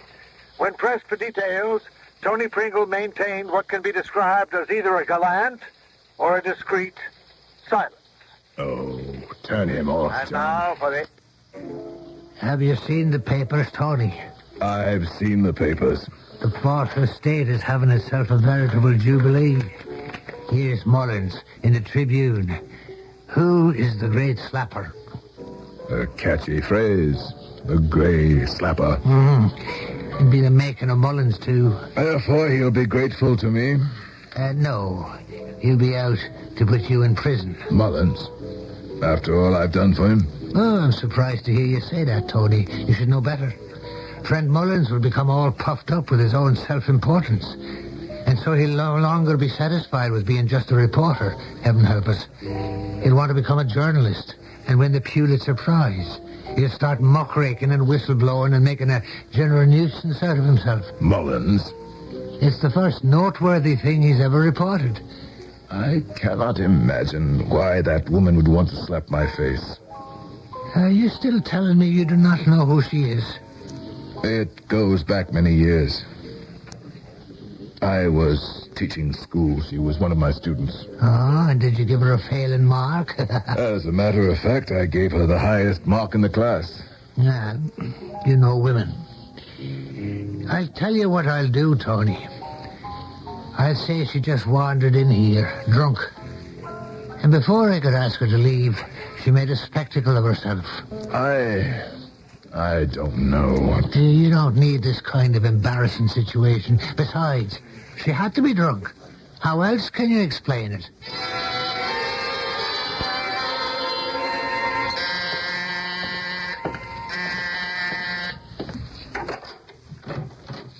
Yes? Oh, it's you. Yes. The Grey Slapper. I'm not dressed in gray. Oh? Have you decided to become the Red Slapper? May I come in? If you promise not to slap me again. No. I didn't come here for that purpose. For what purpose have you come? I've come here to save your life. Oh? I can see you don't believe me. I have an idea I'm going to hate myself, but... All right. Come in. Very nice little place you have here. Far from the madding crowd's ignoble strife. How did you know where to find me? Very few people know about this place. You told me about it. I told you. An important man like you, constantly surrounded. You need this little hideaway. Miss Morrison, you insist on talking in riddles, in creating mystery. First, you say you've come here to save my life. Second, you say I told you about this little retreat of mine. Now, I insist that you illuminate both of these points for me. I shall. But first, why did you tell the media I was drunk? I didn't tell them. You permitted a lie to be told. There had to be some explanation for your gratuitous action. But it wasn't true. I was not drunk. What's the difference? The difference is you slandered me. You told a lie. Miss Morrison, what do you want of me? You were willing to sell my reputation down the river for your own convenience. Can we come to the point? We've never left it.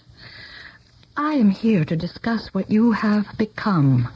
And what you did to me is very much in character. I would have done nothing to you had you not slapped me. Now, why did you do it? Because I had to come there to try to save you. And you were so blind, so deaf. Blind and deaf to what? What happened to you, Mr. Pringle? Stay on the point. How are you going to save me? It will be very difficult. And from what shall you save me? From whom? From yourself. All right. What is it that I intend to do? Kill yourself. I see. That would be suicide. Technically, I suppose. Miss Morrison, I have absolutely no desire, no thought of doing away with myself. That isn't true. Now I remember you. You were very intense and very attractive. You haven't changed a bit. I had never met a man like you. That is, in real life. Well, I did meet men like you in books. Brilliant men. Men who could capture the soul and release the spirit. Are you saying that you fell in love with me? Yes. A schoolgirl crush? I was hardly a schoolgirl. I was out in the world and supporting myself. I'm without false modesty, Miss Morrison. I knew I was good-looking, smart. I had style. I knew most of the girls in my classes would fall in love with me, and most of them would get over it. I never did. I'm sorry, but I couldn't help it. I never flirted with any of you. I never tried to lead any of you on. That's true, isn't it? Yes. But you awakened me to the world. I'm still Miss Morrison. You ruined all other men for me. I'm sorry. I believed in you. And then you made the inevitable discovery. Your idol has feet of clay. Yes. If you examine them closely, all of them do. I believe you stated the case. Idol. I never saw you as a lover.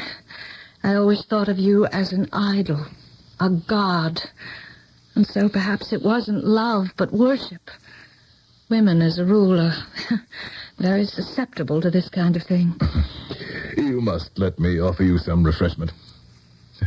I'm so happy you came. Are you? You realize what's happening to me? I am actually having a discussion with a civilized, literate human being. Quite a change. From what? We haven't said one word about who's going to get the contract or the nomination or the judgeship. It's quite a change for you, isn't it? We are in the midst of a philosophical conversation which began with theology and shall range through morality and ethics. Since we've already discussed poetry, I'm sure we shall treat with literature, art, and music. Yes. You still have the old sparkle. Perhaps the basic instincts can somehow be revived. I said there was hope for you. He, of course, wouldn't hear of it. He? Yes. He claimed the change was irreversible. You say he. But who is he? The man who intends to kill you. But didn't you say, just before, that I'm going to kill myself? Exactly. That's why I'm here. To see if you can help me talk him out of it. At first blush, assuming, of course, that these days there are still people who actually blush, what she is saying doesn't seem to make any sense at all. However, if you think about it, you may divine a certain meaning. Like all mysteries, all you need is a key. The key here is a number, and the number is 2. And that's all the hints you get until I return with the second act.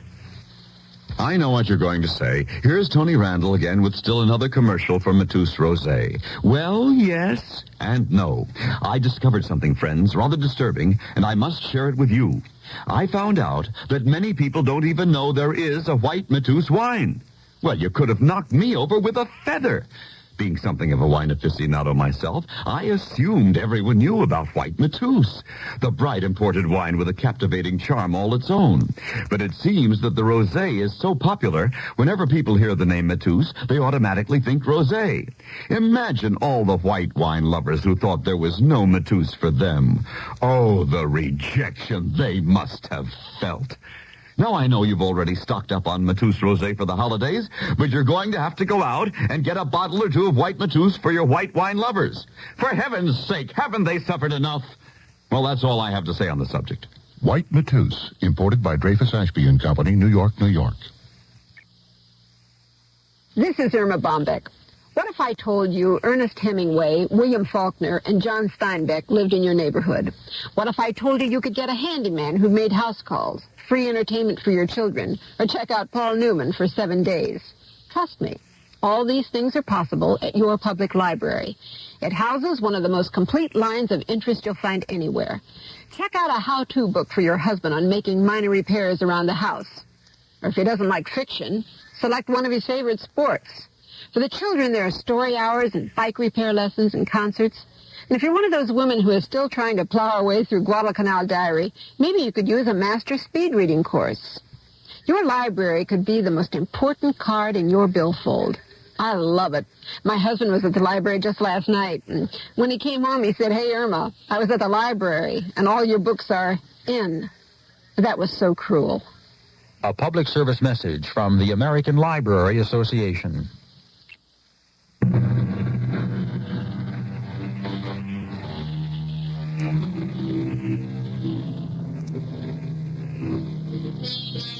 We look at some people and we say they never change. But that isn't true. Everybody changes, even if it doesn't seem that way. After all, the scientists say that every 6 months, 90% of all the atoms in our body are completely replaced. Or is it after 90 months, 6% of us is brand new? What's the difference? The fact is that inside, things are happening. There's action, conflict.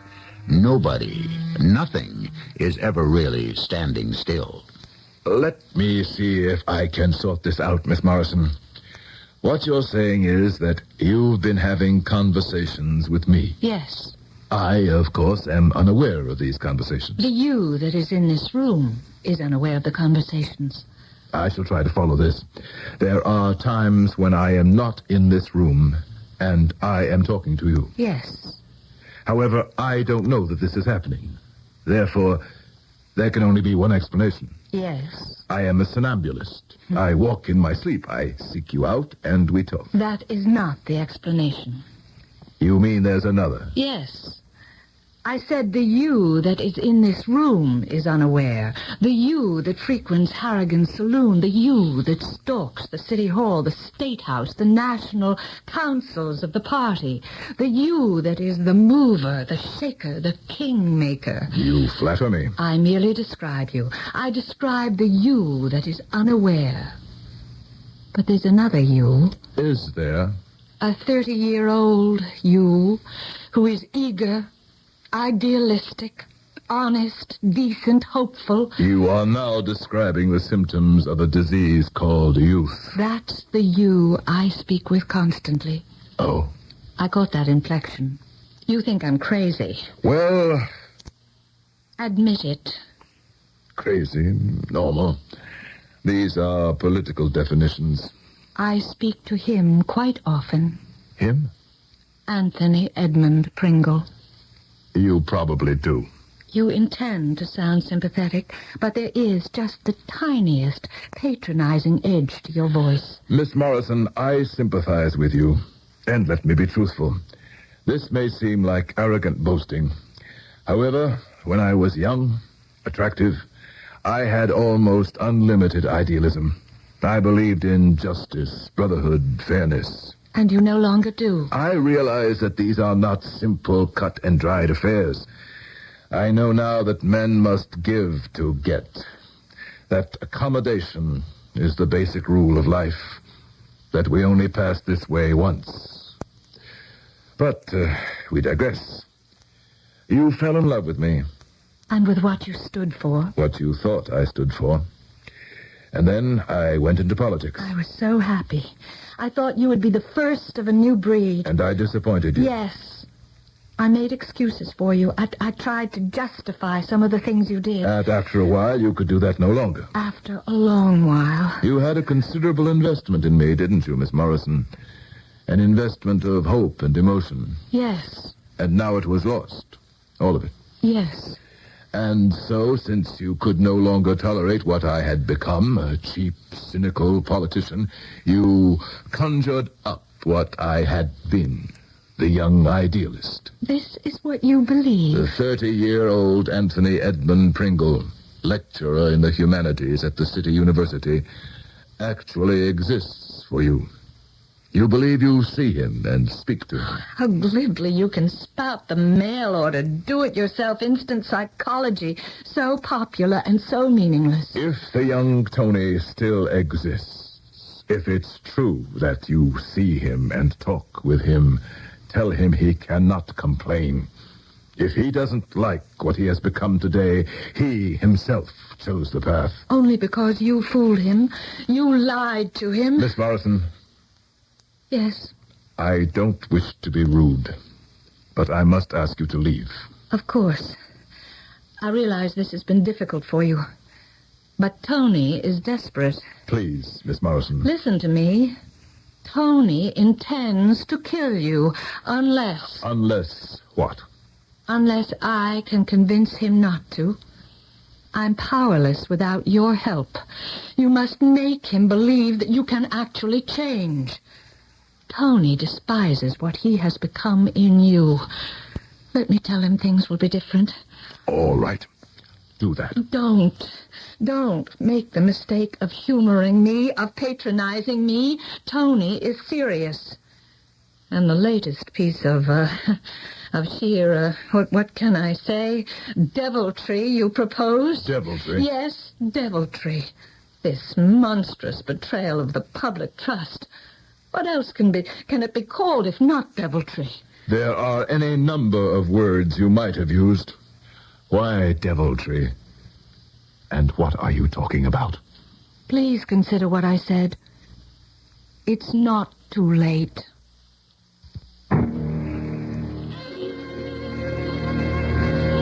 Welcome, stranger. Nice, quiet evening, John. I must say you're not looking well, Tony. What have you been doing?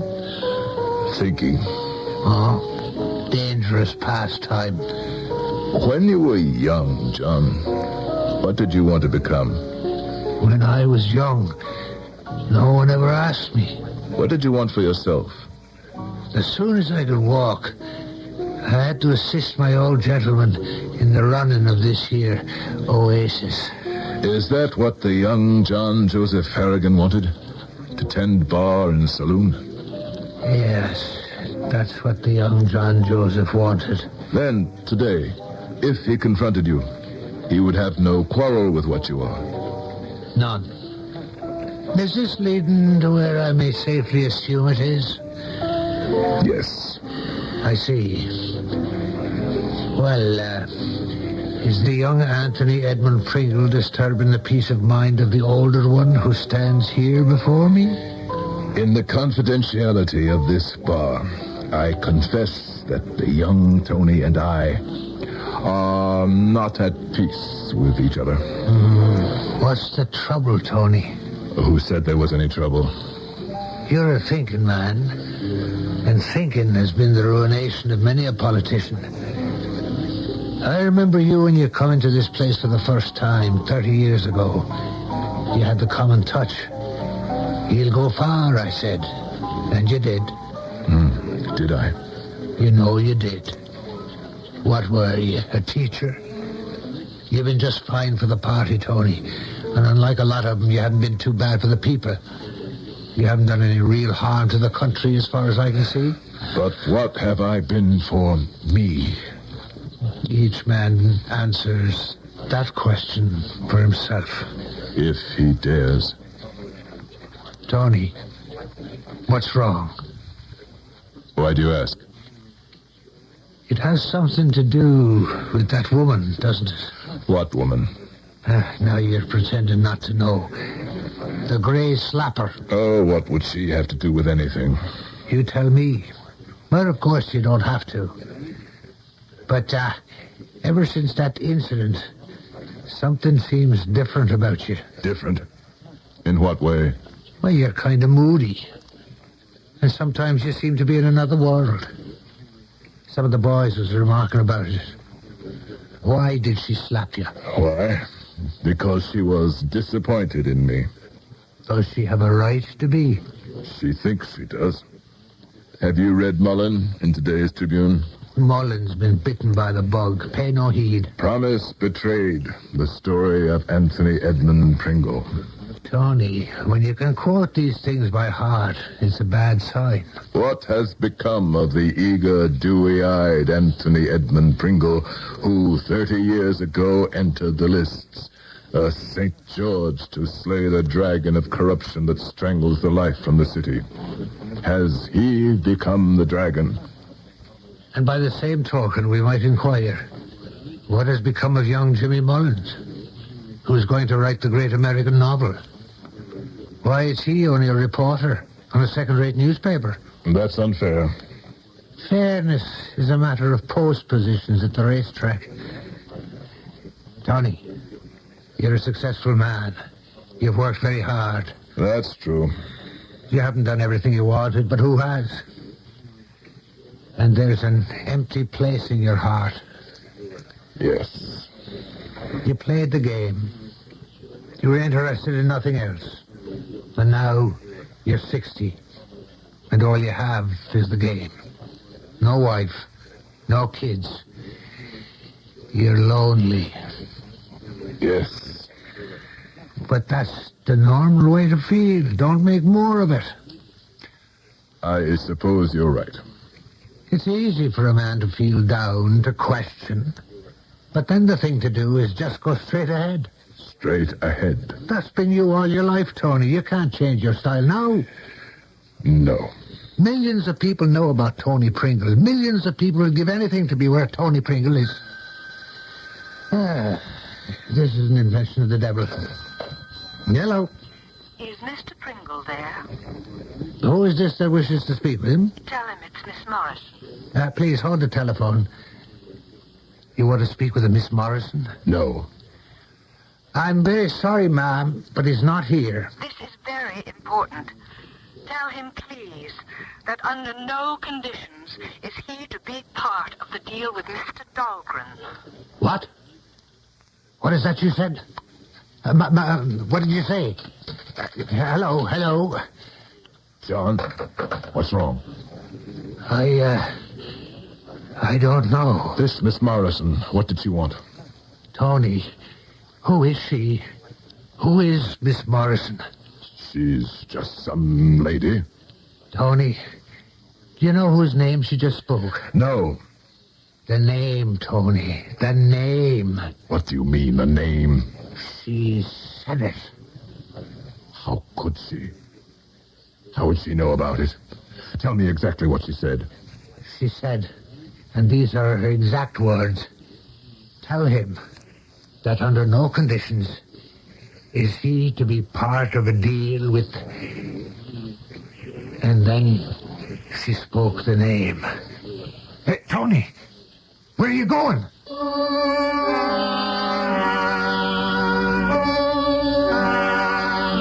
It seems there's a name, and it seems there's a deal. And it also seems that there is great concern about various people finding out about it. And since this seems to be a story about politicians, it would appear that this is only more politics as usual. Or is it? Well, that's why we have third acts. Take your contact, take it now. Give your cold to contact. I'm going to change your mind about nighttime cold medicine. You see, of all major medicines, only one works up to 12 hours against the cloggy virus symptoms that keep you awake. Only contact. One capsule's relief stays with you all through a long night's sleep, no matter what cold virus attacks. Only contact. Give your cold to contact. Take only as directed. When you carry Master Charge, you carry Cox. Love to go Christmas shopping, even after a full day at the office. Thing is, I hate carrying all that cash. Sometimes I think I need an armored car. Not this Christmas. I'm shopping differently. Thanks to Master Charge. It's so easy when all you have to carry is your clothes. When you carry Master Charge, you carry Cox. If you are blind or know someone who is, listen to this message. There is a unique, specially prepared monthly sports magazine for the visually impaired, Feeling Sports, a service of the Braille Sports Foundation. It is written and produced exclusively for sports-minded individuals who want to be in close touch with the sports world and with organized athletic programs for the unsighted. Feeling Sports is offered in two forms, in Braille or on cassette tapes.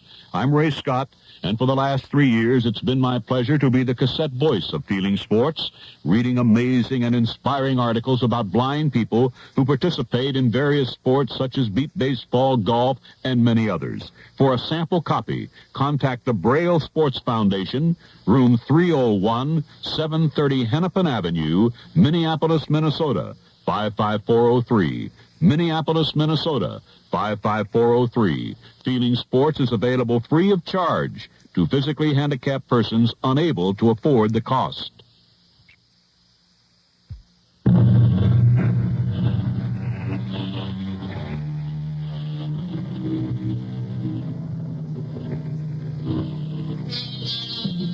sang the poet, "My secrets cry aloud.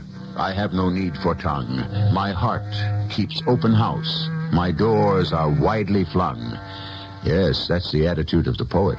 The politician is another case, however.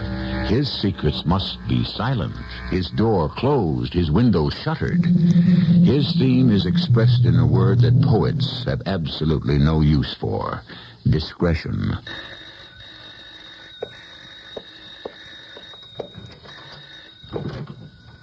It's you. We have to talk. About what? About a certain name you mentioned. We better not talk here. Why not? Because I'm expecting him. Expecting who? You know who. Let's end this charade. I'm coming in. He'll kill you if he finds you here. Answer this question. Who told you about Dahlgren? I'm trying to help you. Get away from here. Who told you? Does it matter? Tell me who told you. You did. I did. He did. What's the difference? Tell me the truth. Tell me your... Or what? What do you know about Dahlgren? He's a senator. Yes, what else do you know? I know that you and he have been on opposite sides for years. You've been bitter enemies. What else do you know? Now, I suppose I know everything. What's everything? You are going to support him for the nomination. Yes. He won't let you do it. Anthony Edmund Pringle won't let you do it. I've had enough. I am Anthony Edmund Pringle. Somehow, you got this information. No. There's an Anthony Edmund Pringle who is 30 years old, and he'll kill you before you bring him to this ultimate disgrace. What ultimate disgrace? What's wrong with what I'm doing? Dahlgren is a scoundrel. He's not the only one. But he's the worst, and for you to back him is the most cynical... What do you know about it? Please, I want to help you. I have a very, very angry young man to pacify. But you have to help me. You just disavow this Dahlgren person. I can't. Why? Because when you get to be where I am, you can't stand still. You must go forward. You have to be with the winner. Dahlgren will be the winner. Who's that? It's probably Anthony Edmund Pringle. Hello? Yes? No. He's not here. I don't know where he is. Yes. As soon as I find out. Goodbye. He knows about Dahlgren. What? Everybody knows about Dahlgren. It's in the papers. It's on the news. It's impossible. Would you like to hear it? Gentlemen, we are still with our special newscast concerning the greatest political bombshell of the decade, the Pringle-Dahlgren alliance. It all came to the surface as a result of a story in the Tribune by veteran reporter James Mullen. Mullen? These two former sworn enemies prove that anything is possible in the political arena. And as a team, now they're virtually unbeatable.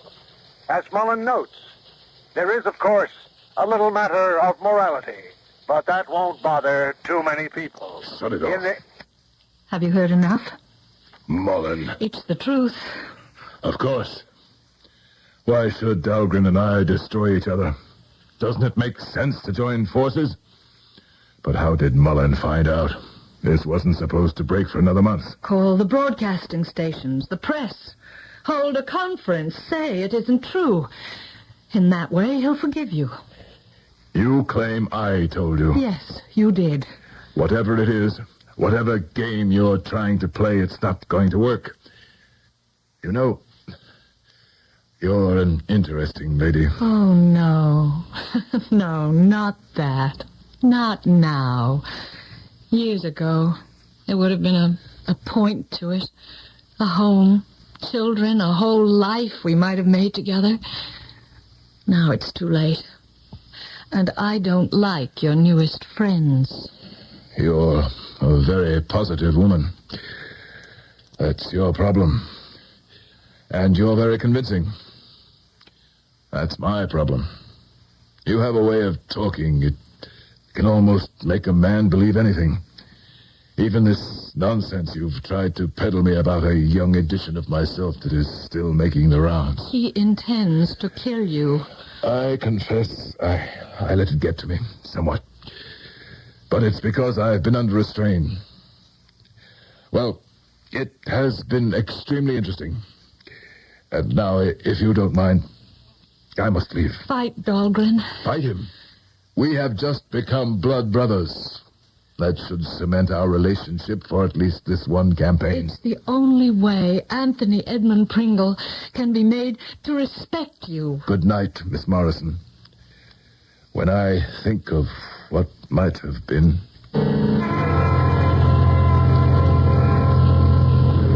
Well, the word's out. Did the earth shake? Briefly. And then? And then, people said words like master stroke. Brilliant strategy. Terrific tactics. Natural allies. Ah, you see, it has now become the normal and accepted state of affairs. And what do you think? As a friend, I would not have done it. I needed that big dramatic move. Of course. But you could have done better than Dahlgren. He was available. Time was not on my side. Well, what's done is done. Tony. Yes? There was a fella in here looking for you. What was his name? He didn't say. Lots of folks are looking for me all the time. Yes, there's something different about this one. In what way? This may be a somewhat delicate question, Tony. Did you ever have a son? John, I've never been married. You understand that is not a direct answer. The direct answer is no. The reason I say this, the fellow was about 25 or 30, and he was a dead ringer for you. He was? A carbon copy in every respect. The difference? He's half a lifetime younger and thinner. But he was you, as you looked at the time. And I remember. He asked for me. Yes. Wanted to know if you were here. What did you tell him? What could I tell him? You weren't in. Then what did he do? I don't know. Try to remember.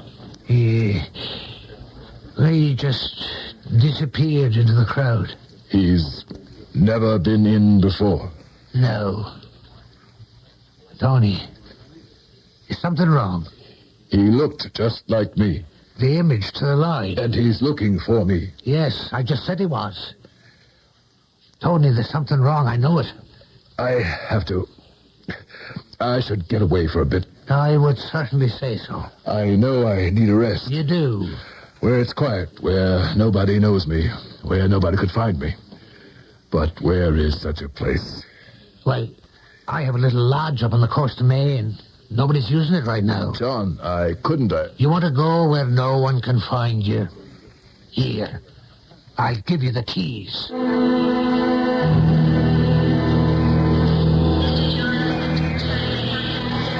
Don't go.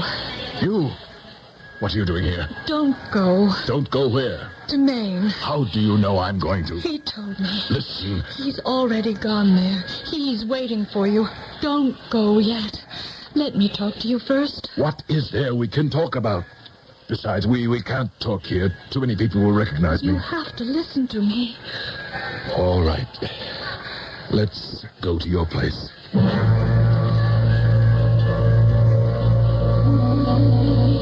Break the alliance with Dahlgren. I told you that's impossible. Why? Because I'm committed. I had to cut some throats to do this. I suppose you did. They would just as quickly have cut mine.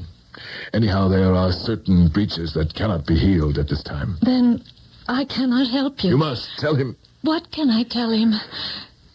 Tell him how hard it was for me to just be a school teacher. Yes. Tell him that one morning you wake up and you suddenly realize you can have everything. I'll tell him. Tell him it's a drug. A drug. Power. It's the deadliest drug of all. The more you have of it, the more you need, and you can't give any of it up. You can't. I'll tell him. I know how he feels. I was like him once. You weren't like him. You were him. I can't change. I can't go back. I know it, and he knows it. And that's why he has to kill you. No, please, don't start that again. Because you have made nothing of his life. Nothing. I'm one of the most powerful people in this country. What have you done with his life? You filled it with tobacco smoke and tinsel. You've packed it with broken promises, with greed and corruption. You have become prosperous by bringing out the worst in other men. No, you will have to die. Oh, no. Do you think I'll stand by and let him kill me? Who's that? You know who it is. Do you think I'll just stand still and let him kill me? I'm armed. I have a gun. See? Look. It won't help you. Let him in. Who does he think he is? Let him in. This insufferable two-bit philosopher. He would have been different. He would have been able to withstand temptation. Did anyone ever tempt him? Let him in. I'm not afraid. Come on in. Let's look at you, Tony. You dare to look down on me? I've played golf with billionaires. I played poker with presidents. Look at you. In your threadbare trousers, patches on your corduroy sleeves. Look at me. Look at what I did for you. Thank me. Thank me. Wait. No. Don't look at me like that. Don't. Keep away. I'll shoot. I swear I'll shoot.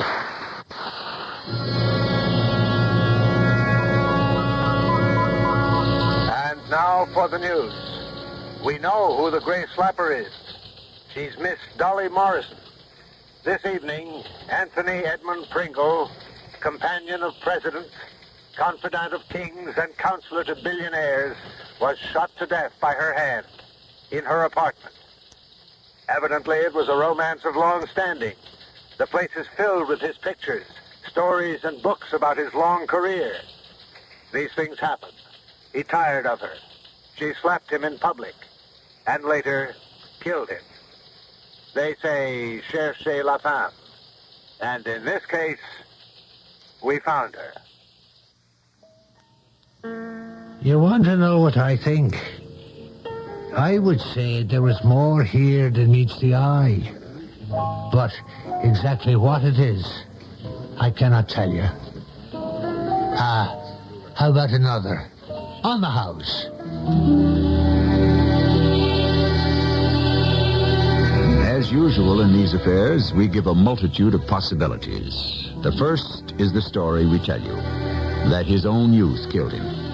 Of course, it's possible that Dolly could have been playing a game, or even John Harrigan, or Tony's political enemies. Or have you been inspired to come up with a solution of your own? This is all to the good, and we shall talk about it shortly. When you're traveling across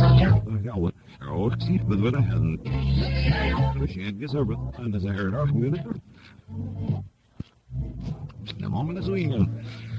I'd net in the shot and down now sitting here. Get our sign, play where quality, comfort, shine. Quality is the most comfortable place under the sun.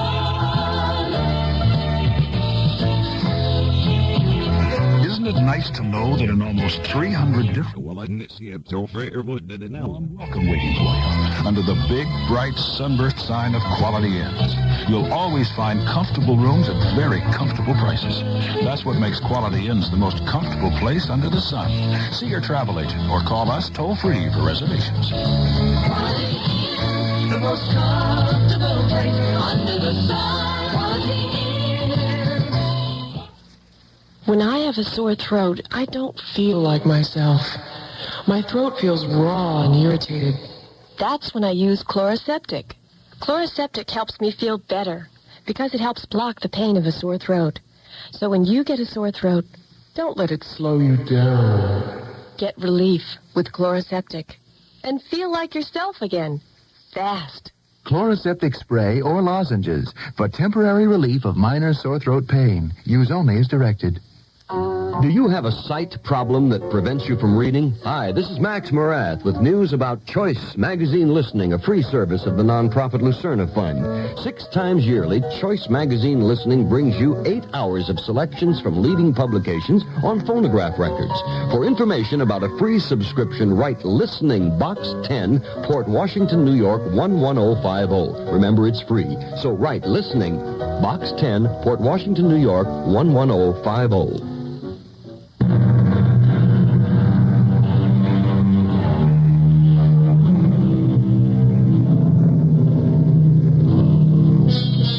Consider some basic premises.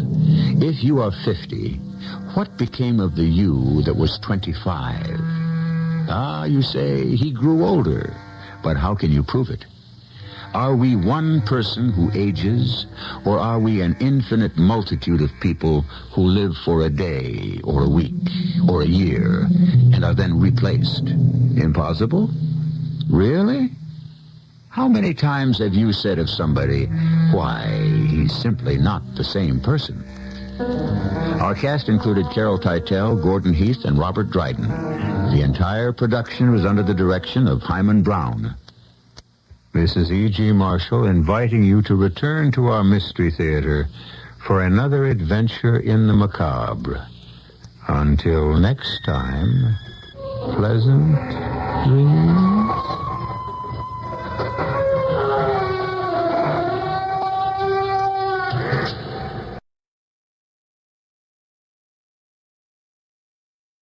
The CBS Radio Mystery Theater presents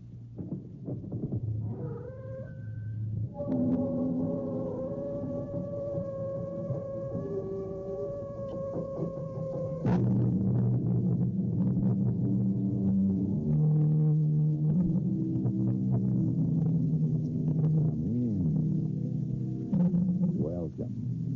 I'm E.G. Marshall. Oh, what may man within him hide, though angel on the outward side. That's what Shakespeare said. A more mundane way of putting it is, you can't judge a book by its cover. And yet, doesn't it happen every day? Don't we assume an inward connection with an outward appearance? Of course we do. And don't we usually pay for it? Of course we do. And do we usually learn anything from it? Of course we don't. Why? Why won't you go out with me? Mister, let me alone. I'm a nice guy. If you don't get out of here, I'll call a cop. I'm a cop. Please, go away. My face, isn't it, huh? Please. It's the ugliest face you ever saw, huh? That's what you're thinking, huh? Well, you'll never have to look at it again. Never. No. Look at it. Look at my face for the last time. Please don't take me. Look at my face for the last time in your life.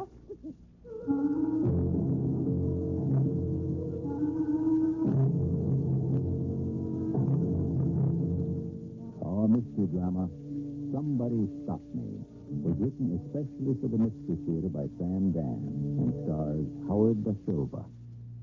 It is sponsored in part by Contact, the 12-hour cold capsule, and Buick Motor Division. I'll be back shortly with Act 1. 53 hours a week.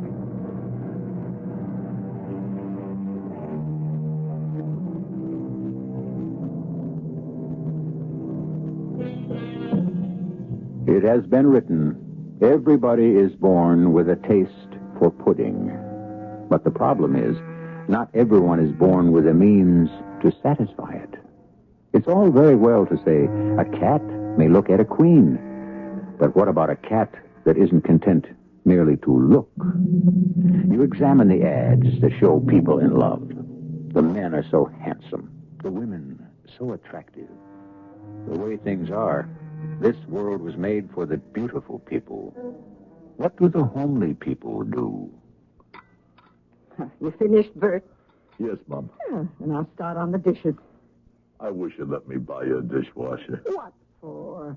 You must be the only one in town still washes by hand. That way I'm sure to get 'em clean. Yeah. Mom, it's been proved the machine does a better Pass job. me your plate, Bert. Okay. The old-fashioned way is the best. I guess they are. Oh, Mom, I just remembered. I got a date. You're going out with a girl. No, not that kind of date. I'm going to meet Charlie in Mooney's bar. Oh, it's not that I think you shouldn't go out with girls. It could help on my job. But it's so hard to find one that's really and truly decent. I'll give you a hand with the dishes first. Oh, no, you go right ahead. I won't be late. Don't worry, I'll be all right. I may be all by myself, but I won't be lonesome. You got your programs on the TV. I'll be back before they're over. Stay out as long as you like. Lord knows I don't want you tied to my apron strings. I'll see you later. Bert. Yes, Mom. I notice you still have the picture of that girl. What's her name? Gloria? Gloria Smith. In your room, the one that was murdered last week. We were just friends, Mom. I knew her from the job. Shows you the kind of company she kept. Well, it wasn't her fault if some maniac murdered her. Now, how do we know it was a maniac, Bert? Who else would just knife a girl?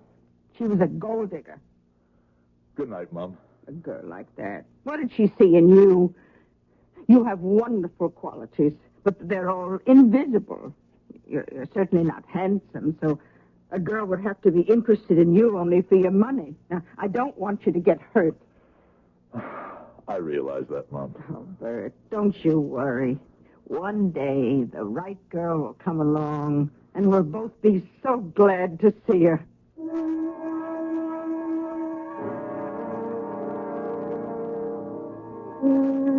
Give me a beer, Inez. Coming up. Hey, how you guys doing on the Gloria Smith murder, Charlie? Following leads. Yeah, which means you're going no place, right? Maybe.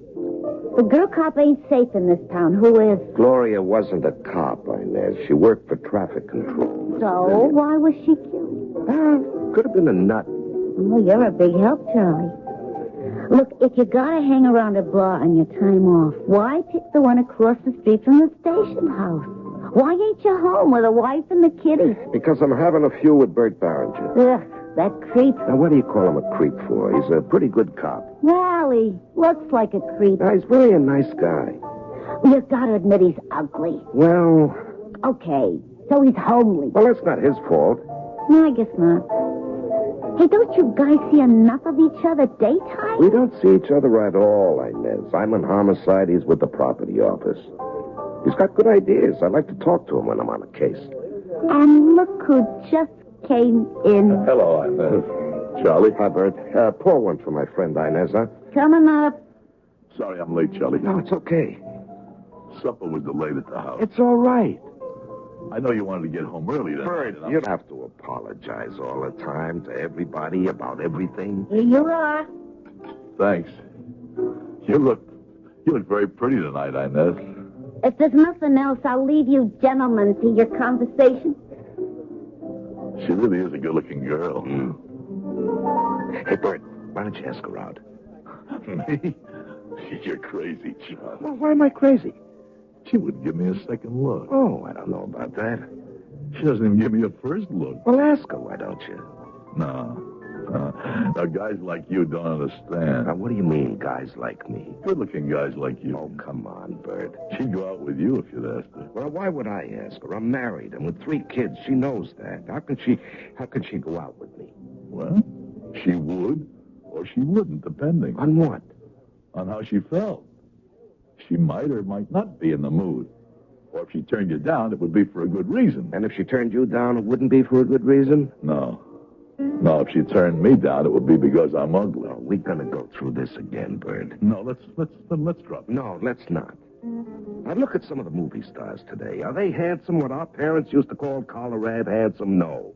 They're some of the homeliest guys in the world. That isn't true. But they have personality. And when you talk to a girl, you just kind of mope around. You bring her down. That's why they won't go out with you, Bert. Now, you got to get with it. Now, smile. Make yourself into an interesting guy. Now, go ahead and ask her. You got the looks for today's lover. What have you got to lose? Huh? Nothing. You call it nothing, Charlie, but when I ask her and she says no... Now, what makes you so sure she's going to say no? I can read it in her eyes, loud and clear. You ugly baboon. Why would I want to go out with you? I don't need that, Charlie. Now, please, let's drop it. Okay. Now, look, you said you had some ideas about the Gloria Smith killing. Yeah. Now, first tell me, what angle are you homicide guys running with? A nut, a maniac. Some guy sees her, follows her. It's a dark night, no one around. He kills her. Why? Why? Why do any of them kill? Robbery, more often than not. But a purse was there. Bert, it was unopened. Also, she was still wearing her watch and a ring, so robbery is out. Of course, then there's sex, but there wasn't even a try for that. This guy just came up to her, hit her a couple of times with a knife, and ran. Now, that has to make him crazy. Why? Who says he has to be crazy? Well, what else could it be? Angry. Mad. Mad enough to kill. And who says the guy was a stranger? Well, why couldn't it have been somebody who knew her? Doesn't that make more sense? No, I don't see how. It would explain why nobody heard her scream. But why? Why? Have you questioned all the guys who knew her? Who would have a motive? Okay, thanks, Bert. I have to run. I'll see you around. Night, Inez. Night, Charlie. Inez, Yeah? I'll have another. Okay. Could I buy you one? No. It's quiet this evening. Yeah. Is old man Mooney off tonight? Mm-hmm. Look, Well? You want to go out Saturday night? No. Oh? I got a date. How about Sunday? Sunday night? I like to stay home. Monday? Well, this next week I'm working every night. Oh. A week after next week? Well, look, it's hard to tell. I don't know the work schedule. Yeah. Well, I just, hey, it's getting kind of late. Sure is. I got an early day tomorrow. Well, good night. Good night.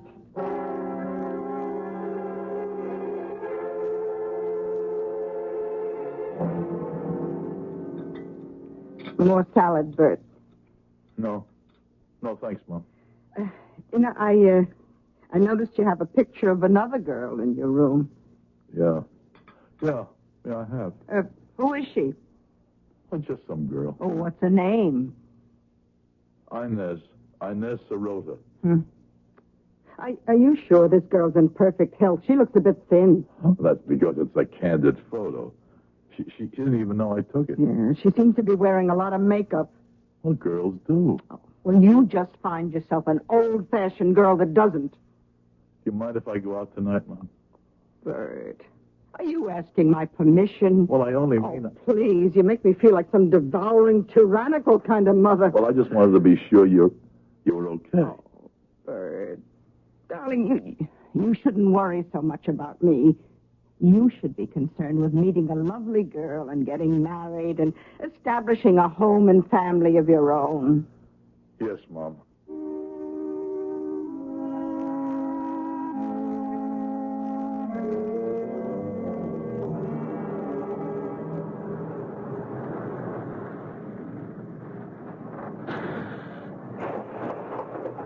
Night, Jerry. Hello, Inez. What? Who? It's me, Bert. What are you doing here?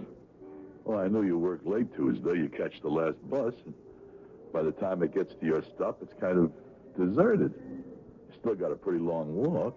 So? I figured I'd walk you home. Oh, yeah. That's what you figured. You don't mind, do you? You know, I guess you just can't take a hint, can you, Bert? What do you mean? I just don't go for you, Bert. Why not? Oh, look, I don't have to explain it. It's because you don't like the way I look, right? You want to lay it on the line? Sure.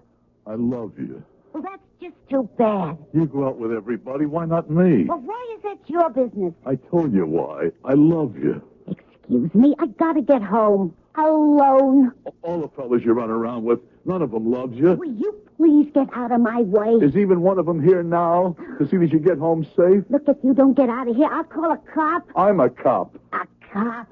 Yeah, you push a pencil in a new office. You're a clerk. I love you. But I don't love you. Why? I don't even like you. Why? Because you give me the creeps. My face gives you the creeps, huh? Now you're talking. I'm ugly, huh? I'm the ugliest man you ever seen, huh? In spades. I can get a nightmare just looking at you. All right. Would you like to never see my face anymore? Oh, that'd be asking too much. I can arrange for you never to see me again. Never. What do you... You'll never see anybody's face No, anymore. Please don't. No, not with a knife. Please. No. Oh. You'll never see anybody's face again. Even the handsome ones. Never. Never again.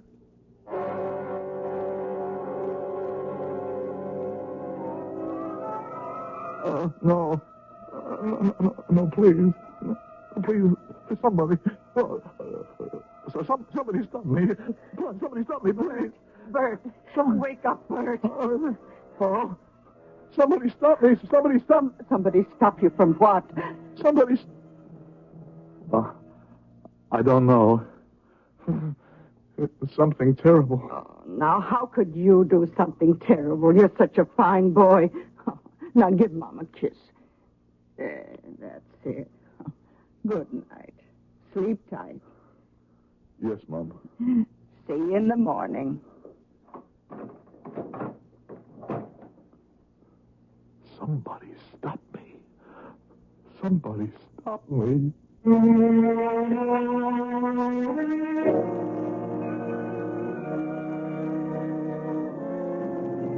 You know what they once said about Cleopatra? If her nose had been a half-inch longer, it would have changed the map of the world. Well, here we have Bert Barringer, and if his nose had been a half-inch shorter, two women, perhaps, might still be alive. I shall return shortly with Act Two.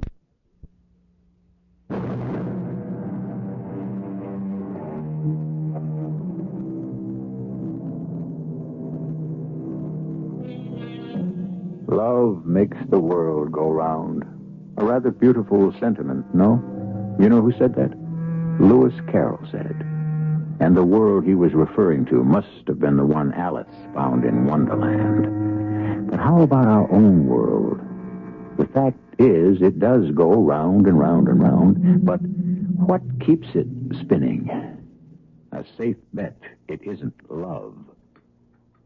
That girl whose picture's in your room. I'll have another cup of coffee, Mom. What was her name? Inez something? I have to be going. I'm late. Well, here's her picture in the paper. What? What's she done? She went and got herself murdered. Inez? Oh, where do you get these girlfriends, Bert? Mom, they weren't my girlfriends. I just happened to know them. Some fell up and stabbed her to death last night. Fine crowd she must have run around with. Inez Sirota, 27 to 37 Hollywood Lane. Are there any decent On her girls way left? home from work. Oh, Bert, I wish you'd meet a nice young lady. No apparent motive for the crime. Give me that paper. Now, it's not good to fill your mind with depressing news. Who could have killed her? She was such a sweet girl. 20 days.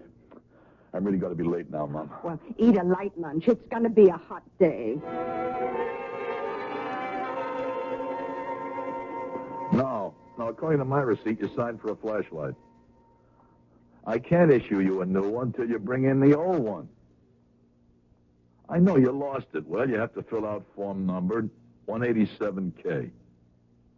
Yeah, lost equipment affidavit. 6 weeks. You're very welcome, I'm sure. Morning, Bert. Oh, hello, Charlie. You're about Inez? Yeah. Gee, it's a shame. You want to work on it? Well, I'm still on Gloria Smith.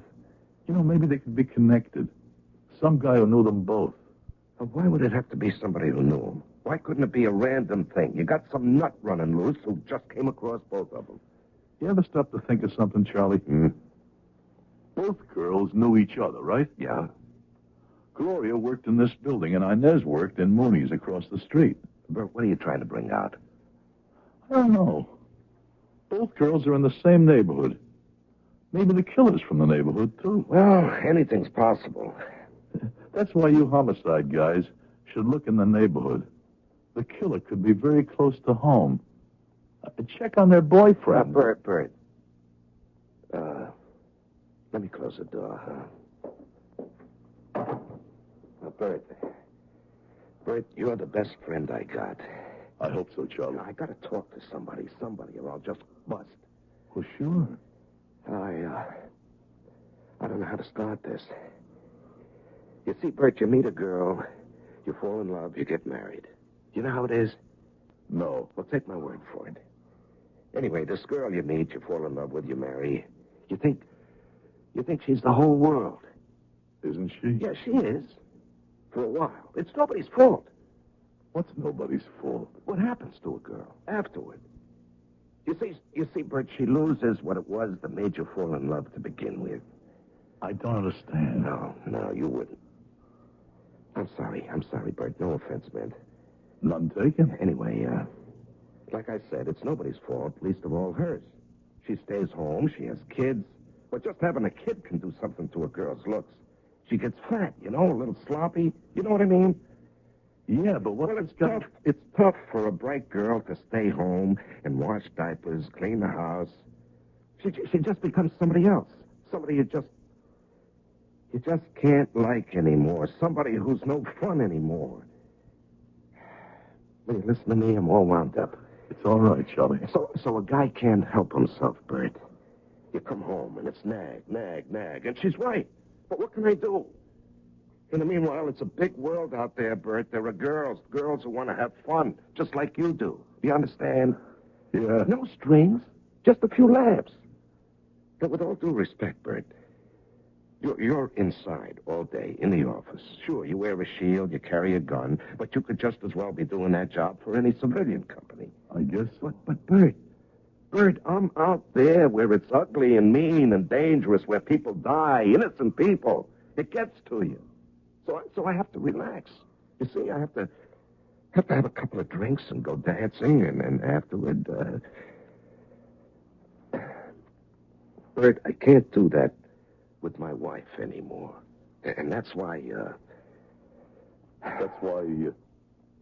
what, Charlie? Well, the captain gave me the job of running down the boyfriends of Gloria Smith and Inez. But I can't run them down too far. Why not? Because I'm a boyfriend myself, Bert. You? Yeah, me. And what's worse, I could be the only guy who's gone out with both of them. Oh. Yeah.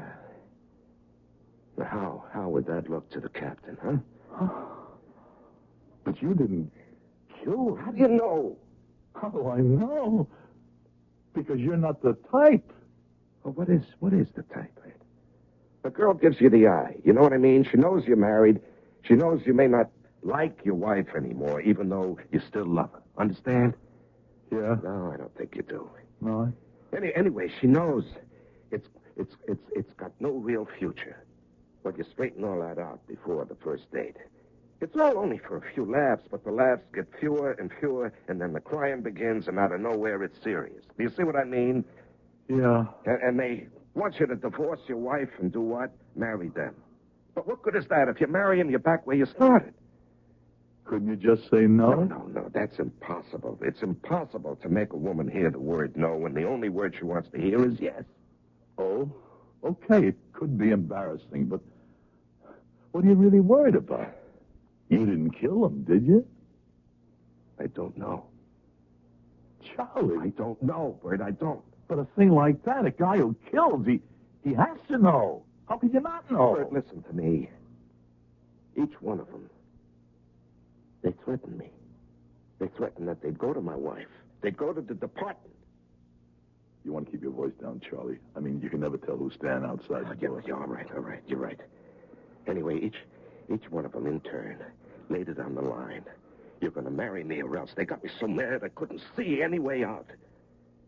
And then Gloria got killed. Gloria Smith. Oh, Lord, she was beautiful, wasn't she, Bert? Oh, yeah. Oh, what a break, I said to myself. Somebody, somehow, some mad killer got me off the hook. And I can't tell you how grateful I was. To a killer? Bert, he took her life, but he saved mine. I had nowhere to go except maybe to the holster, and one bullet would have ended my troubles forever. No, Charlie, not you. No, you don't know. You don't know what dames can do to you, Bert. No, just give thanks that you're not good looking. You're better off out of it, Bert. But I forget. And before I knew it, I was running around with Inez. Didn't you learn your lesson, Charlie? What lesson? What lesson? Who learns, Bert? It got involved just as deep. And it was the same thing, just as I'm about to end it all. She turns up dead. Okay. How? Why? A maniac? No, Bert. You're just saying that to make me feel better. Your original theory is right. What theory? A boyfriend. And I am the boyfriend. I'm the one who had the motive, the opportunity. Therefore, I'm the one who must have done it. Charlie, are you confessing? I don't know. But surely you should know if you kill those girls. No, you can do it without knowing it. I can't believe that. Well, sure, in that psychology course I was taking at night. You see, you can want to do something very badly, but if it's against your moral code, like murder, you can make yourself do it without knowing it. Oh, no, I can't believe that. It's true, Bert. Now, why do you think people walk in their sleep? No, but murder... You can make yourself live a whole other life without being aware of it, Bert. No, I could have killed Gloria. I could have killed Inez. I was at the end of my rope. No, Charlie. No. Well, who else had a motive? What do you want to do? I don't know. Let's go have a drink. Well, not across the street, okay? I could never walk into that joint again. Well, let's go across town someplace where we've never been before. Yeah, the further away, the better.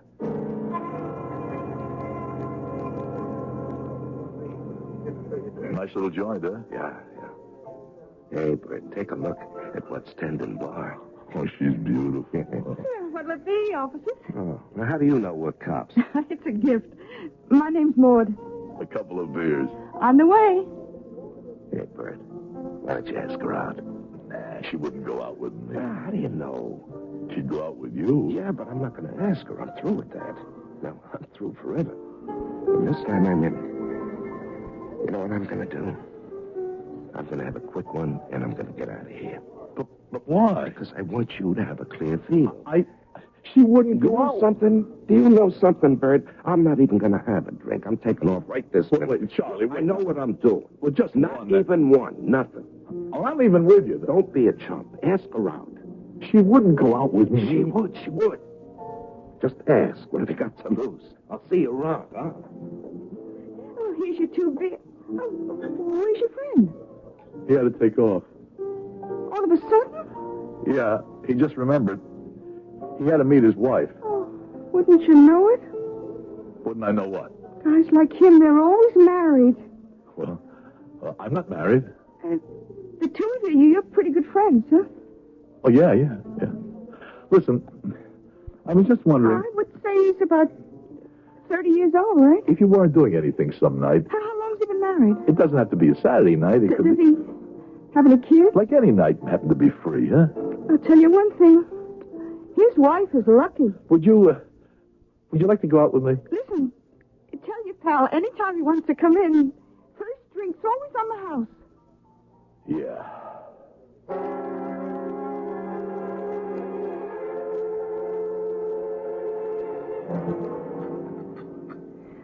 Bert, I noticed there's a picture of a new girl in your room. I didn't know you were attracted to redheads with freckles and large staring eyes. She's really much prettier in person, Mom. If she is, she should photograph much better. Well, this is just a candid. She didn't even know I took it. What's her name? Maud. Maud what? Maud Lisinski. Sounds like one of those foreigners. I never asked. Is she your new girlfriend? Oh, Mom, she's just some girl I met. Well, I hope she doesn't end up like all the others.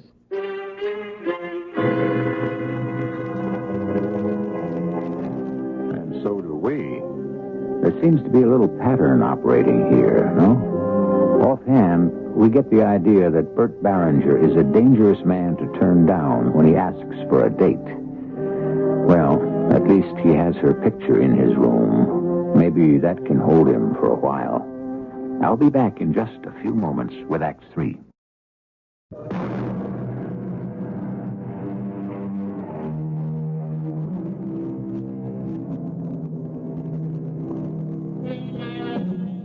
Every man is the center of a circle whose fatal circumference he cannot break. Well, maybe and maybe not. There are those of us who somehow manage to go beyond our own circumference, beyond the psychological limits of our own morality. In other words, there are some people who simply do not know what they are doing. Hello. Hi. You don't remember me, huh? Oh. I was in here a couple of nights ago with another guy. And even though we were in plain clothes, you spotted us for cops right off. Charlie. No, I'm not Charlie. I'm Bert. Oh, I know. How's Charlie? He doesn't get out much at night, what with being a married guy and all. When's the last time you were with Charlie?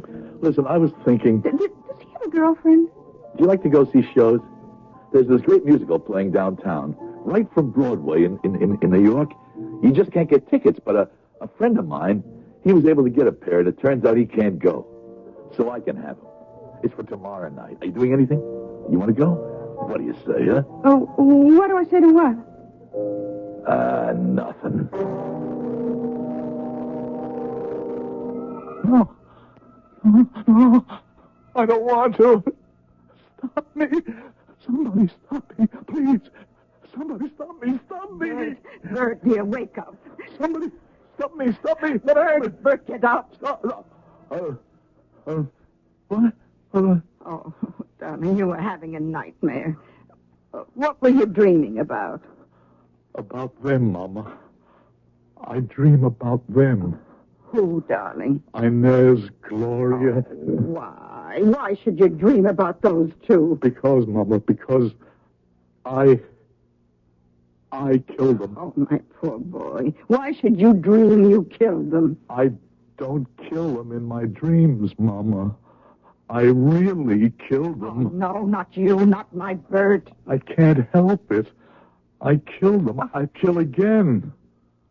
They laugh at me. No. You need your sleep. It's important for you to rest.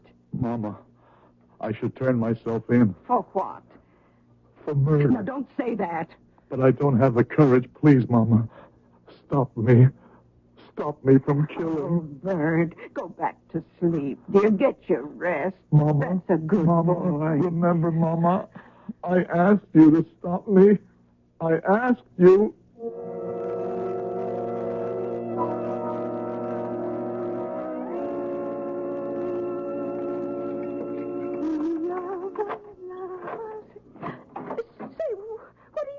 Apartment. Well, what do you want? I want you to notice me. Yeah? Well, consider yourself noticed. Now beat it. I want you to look at me. Listen to me. Okay. Now take off before I call a cop. I'm a cop. Yeah? Don't you remember me? But why would I remember you? I remember you. My name is Bert. Bert? Yeah, I'm Charlie's buddy. Oh, well, why didn't you say so? You know, I just saw Charlie. Shut up. Huh? Shut up. I don't want to talk about Charlie. I want to talk about me. Yeah? Yeah, me. Bert Barringer. I'm a human being. I got feelings. I'm a normal guy like other guys. Now, look, Bert, if that's what your name is. Yes, it's Bert. I must have told you 50 times. But you don't remember. You look at me as if I don't exist. Now, look, it's getting kind of late. I'm not leaving till I say what I come to say. I'm asking you in a nice way. Why don't you notice me? Look, if you don't leave here this minute, I'll call the station house. Why don't you go out with me? I could show you a good time. I'm a gentleman. I'll treat you like a lady. You're crazy. Dinner in the finest restaurant, afterwards a show. Hey, that sure sounds great. Well, we'll do it tomorrow. No, we'll do it tonight. Oh, but I can't. Will you what? You're trying to get rid of me, huh? No, it's just I'm You tired. don't want to go out with me. Tell the truth. Please don't come closer. We'll go out tomorrow. We'll never go out. You think I'm a creep, No, huh? please. You're joking. An ugly creep, huh? That's what you think I am? That's why you don't want to look at me? Well, you won't have to look at me anymore. Please don't.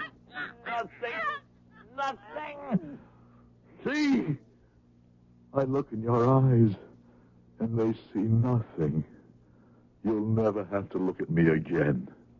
Never, never again. Foolish Maud. I was so much in love with you. Why didn't you ever notice me?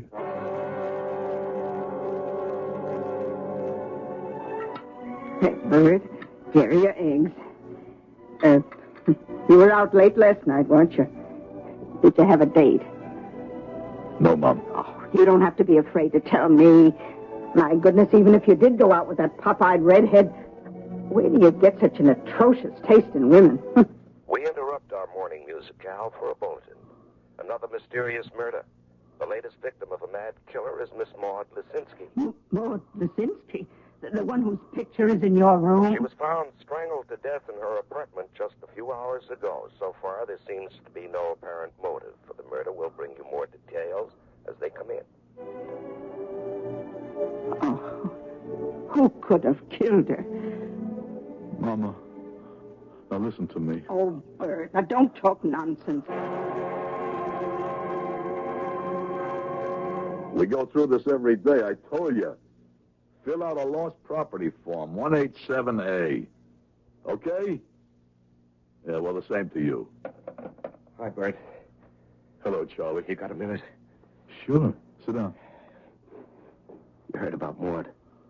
Yeah, it's a shame. You got any leads? Bert, I know who did it. I got the killer. That's terrific. Who is it? Me. Oh, come on, Charlie. Bert, don't say anything, please. I'm here because you're the only one I can really talk to. With Gloria, I can only suspect. With Inez, I was pretty sure. With Maud, I'm positive. But why? Well, for starters, Bert, I knew all three of them. Now, who else did? Well, me? You don't count. I mean... I know what you mean. Well, even so, you didn't want to kill them, any of them. What reason would you have, Bert? Me. I lost control. I remember I wanted to shoot Gloria. She was found dead. I wanted to stab Inez right through the heart. It happened to her. And Maud was the worst. What I wanted to do was choke her to death with my bare hands, and that's just how she died. But you told me before. You didn't know for a fact that you're the killer. I have to be. I am the killer. And I'm going to pay for it. Oh, you're going to turn yourself in? Bert, I have a wife, kids. How can I go to jail? They'd be disgraced for life.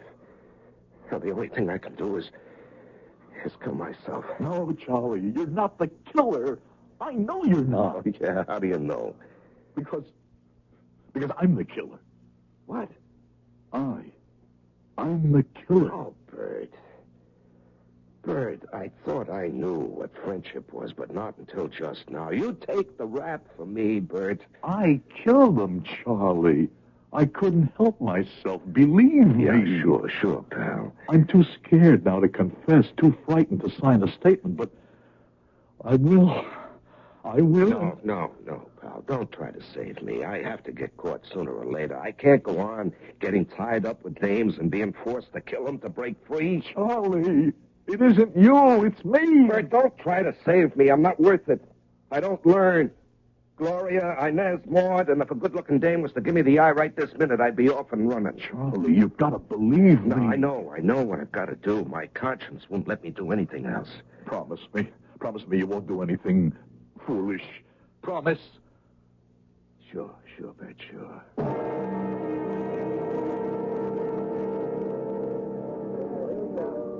Doreen? Look, Bert, if you want another drink, okay. If you want to ask what I think you're going to ask, forget it. Would you like to go to a basketball game? No. I can get tickets to the finals. No. Doreen, why don't you go out with me? That's how it is, Bert. I happen to know you're not going steady or anything. I'm sorry. Is it because you think I'm an ugly creep? Oh, I don't think you're ugly. I don't think you're a creep. Then why won't you go out with me? Why? Oh, I guess you could just say the chemistry isn't right. Excuse me, Bert. I have to serve those folks at the other end, okay?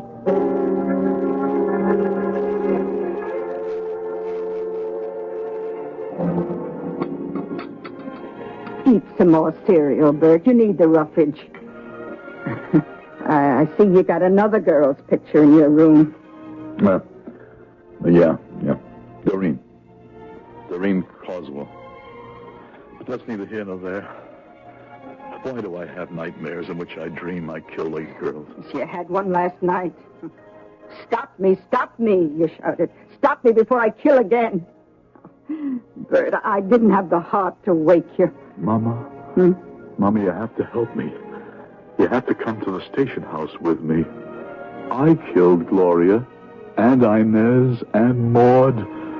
Doreen, she's next. Because she laughs at me, too. We interrupt for a special news bulletin. Officer Charles Foster was found dead in his police car early this morning. No. He committed suicide with a single bullet from his service revolver. He left a note in which he wrote, "I confess to the murders of Gloria Smith, Inez Sirota, and Maud Lisinski. May the Lord have mercy on my soul." Oh, no. Further details as they come in.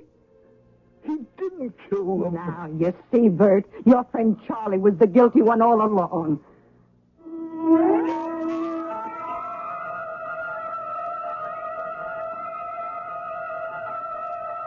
Stop me. Please, Mama, stop me. Don't me. Wake up, Bert, wake up. What? Oh, now, that's enough nonsense. Stop me, Mama. I don't want to kill again. Your friend Charlie, your handsome friend, did it. You envy him his good looks, so you make up for it by trying to accept the blame. You're being childish. Mama, help me. Yes, of course, but first, relax. Yes, some nice, quiet, soothing music to relax your nerves. Stop me, Mama. It's over. It's all over. Charlie confessed. But I killed them. Oh, darling, you didn't kill anybody. My son couldn't kill anybody. A special report. The body of a young lady was found in her apartment late this evening. I begged you, Mama. She was strangled. She was identified as Miss Doreen Caswell. I begged you to stop me. Doreen Caswell? We will have further details on the hour. I killed her, Mama. No, Bert. She laughed at me. Bert. Call the station. No. Please, Mama, help me. Take me to the station house, please. Oh, my poor little boy. Yes, Mama. I'm your little boy. My little boy who never grew up. Call the station house. Bert, Dial the number, Mama. Bert, you... I'm afraid to go by myself. But if you go with me, everything will be all right. Ask for Captain Halliday. He'll know what to do. Hello. May I have Captain Halliday? Thank you, Mama. Thank you.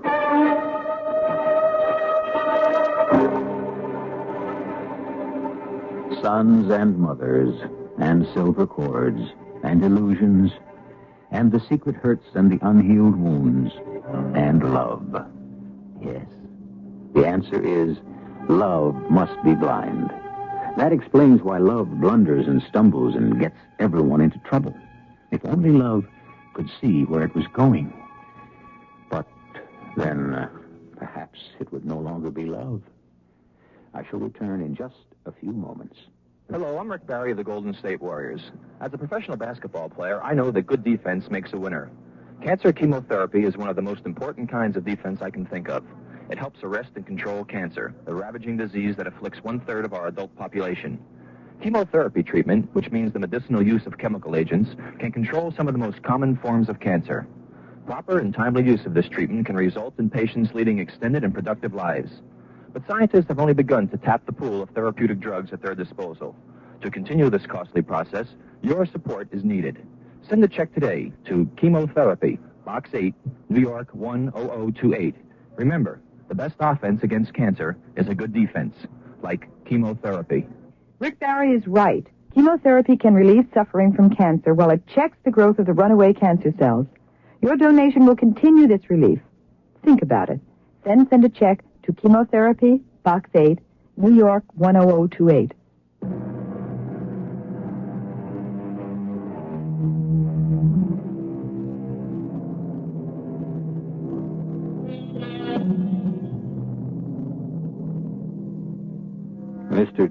Mrs. Barry once told us, let no one who loves be called altogether unhappy.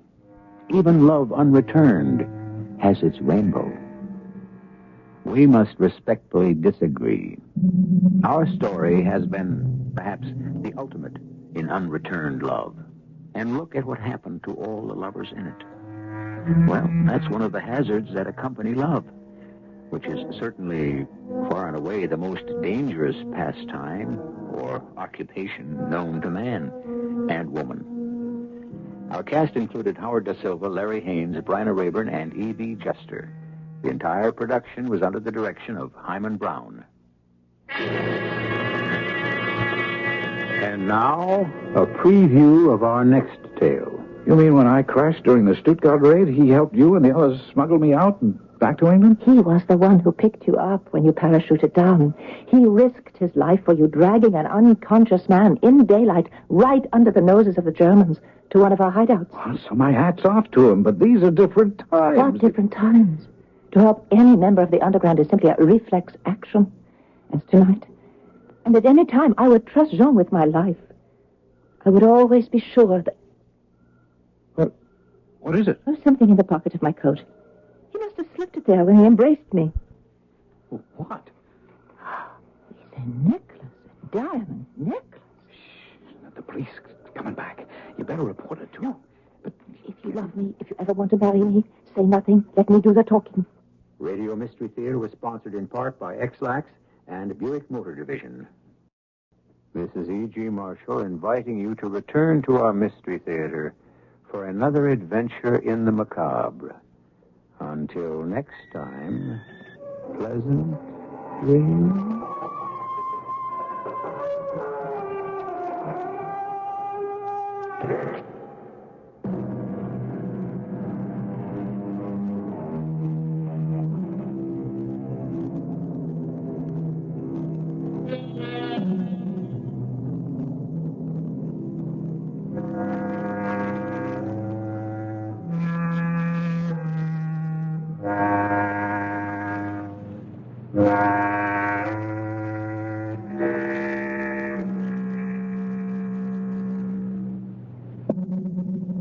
CBS News follows on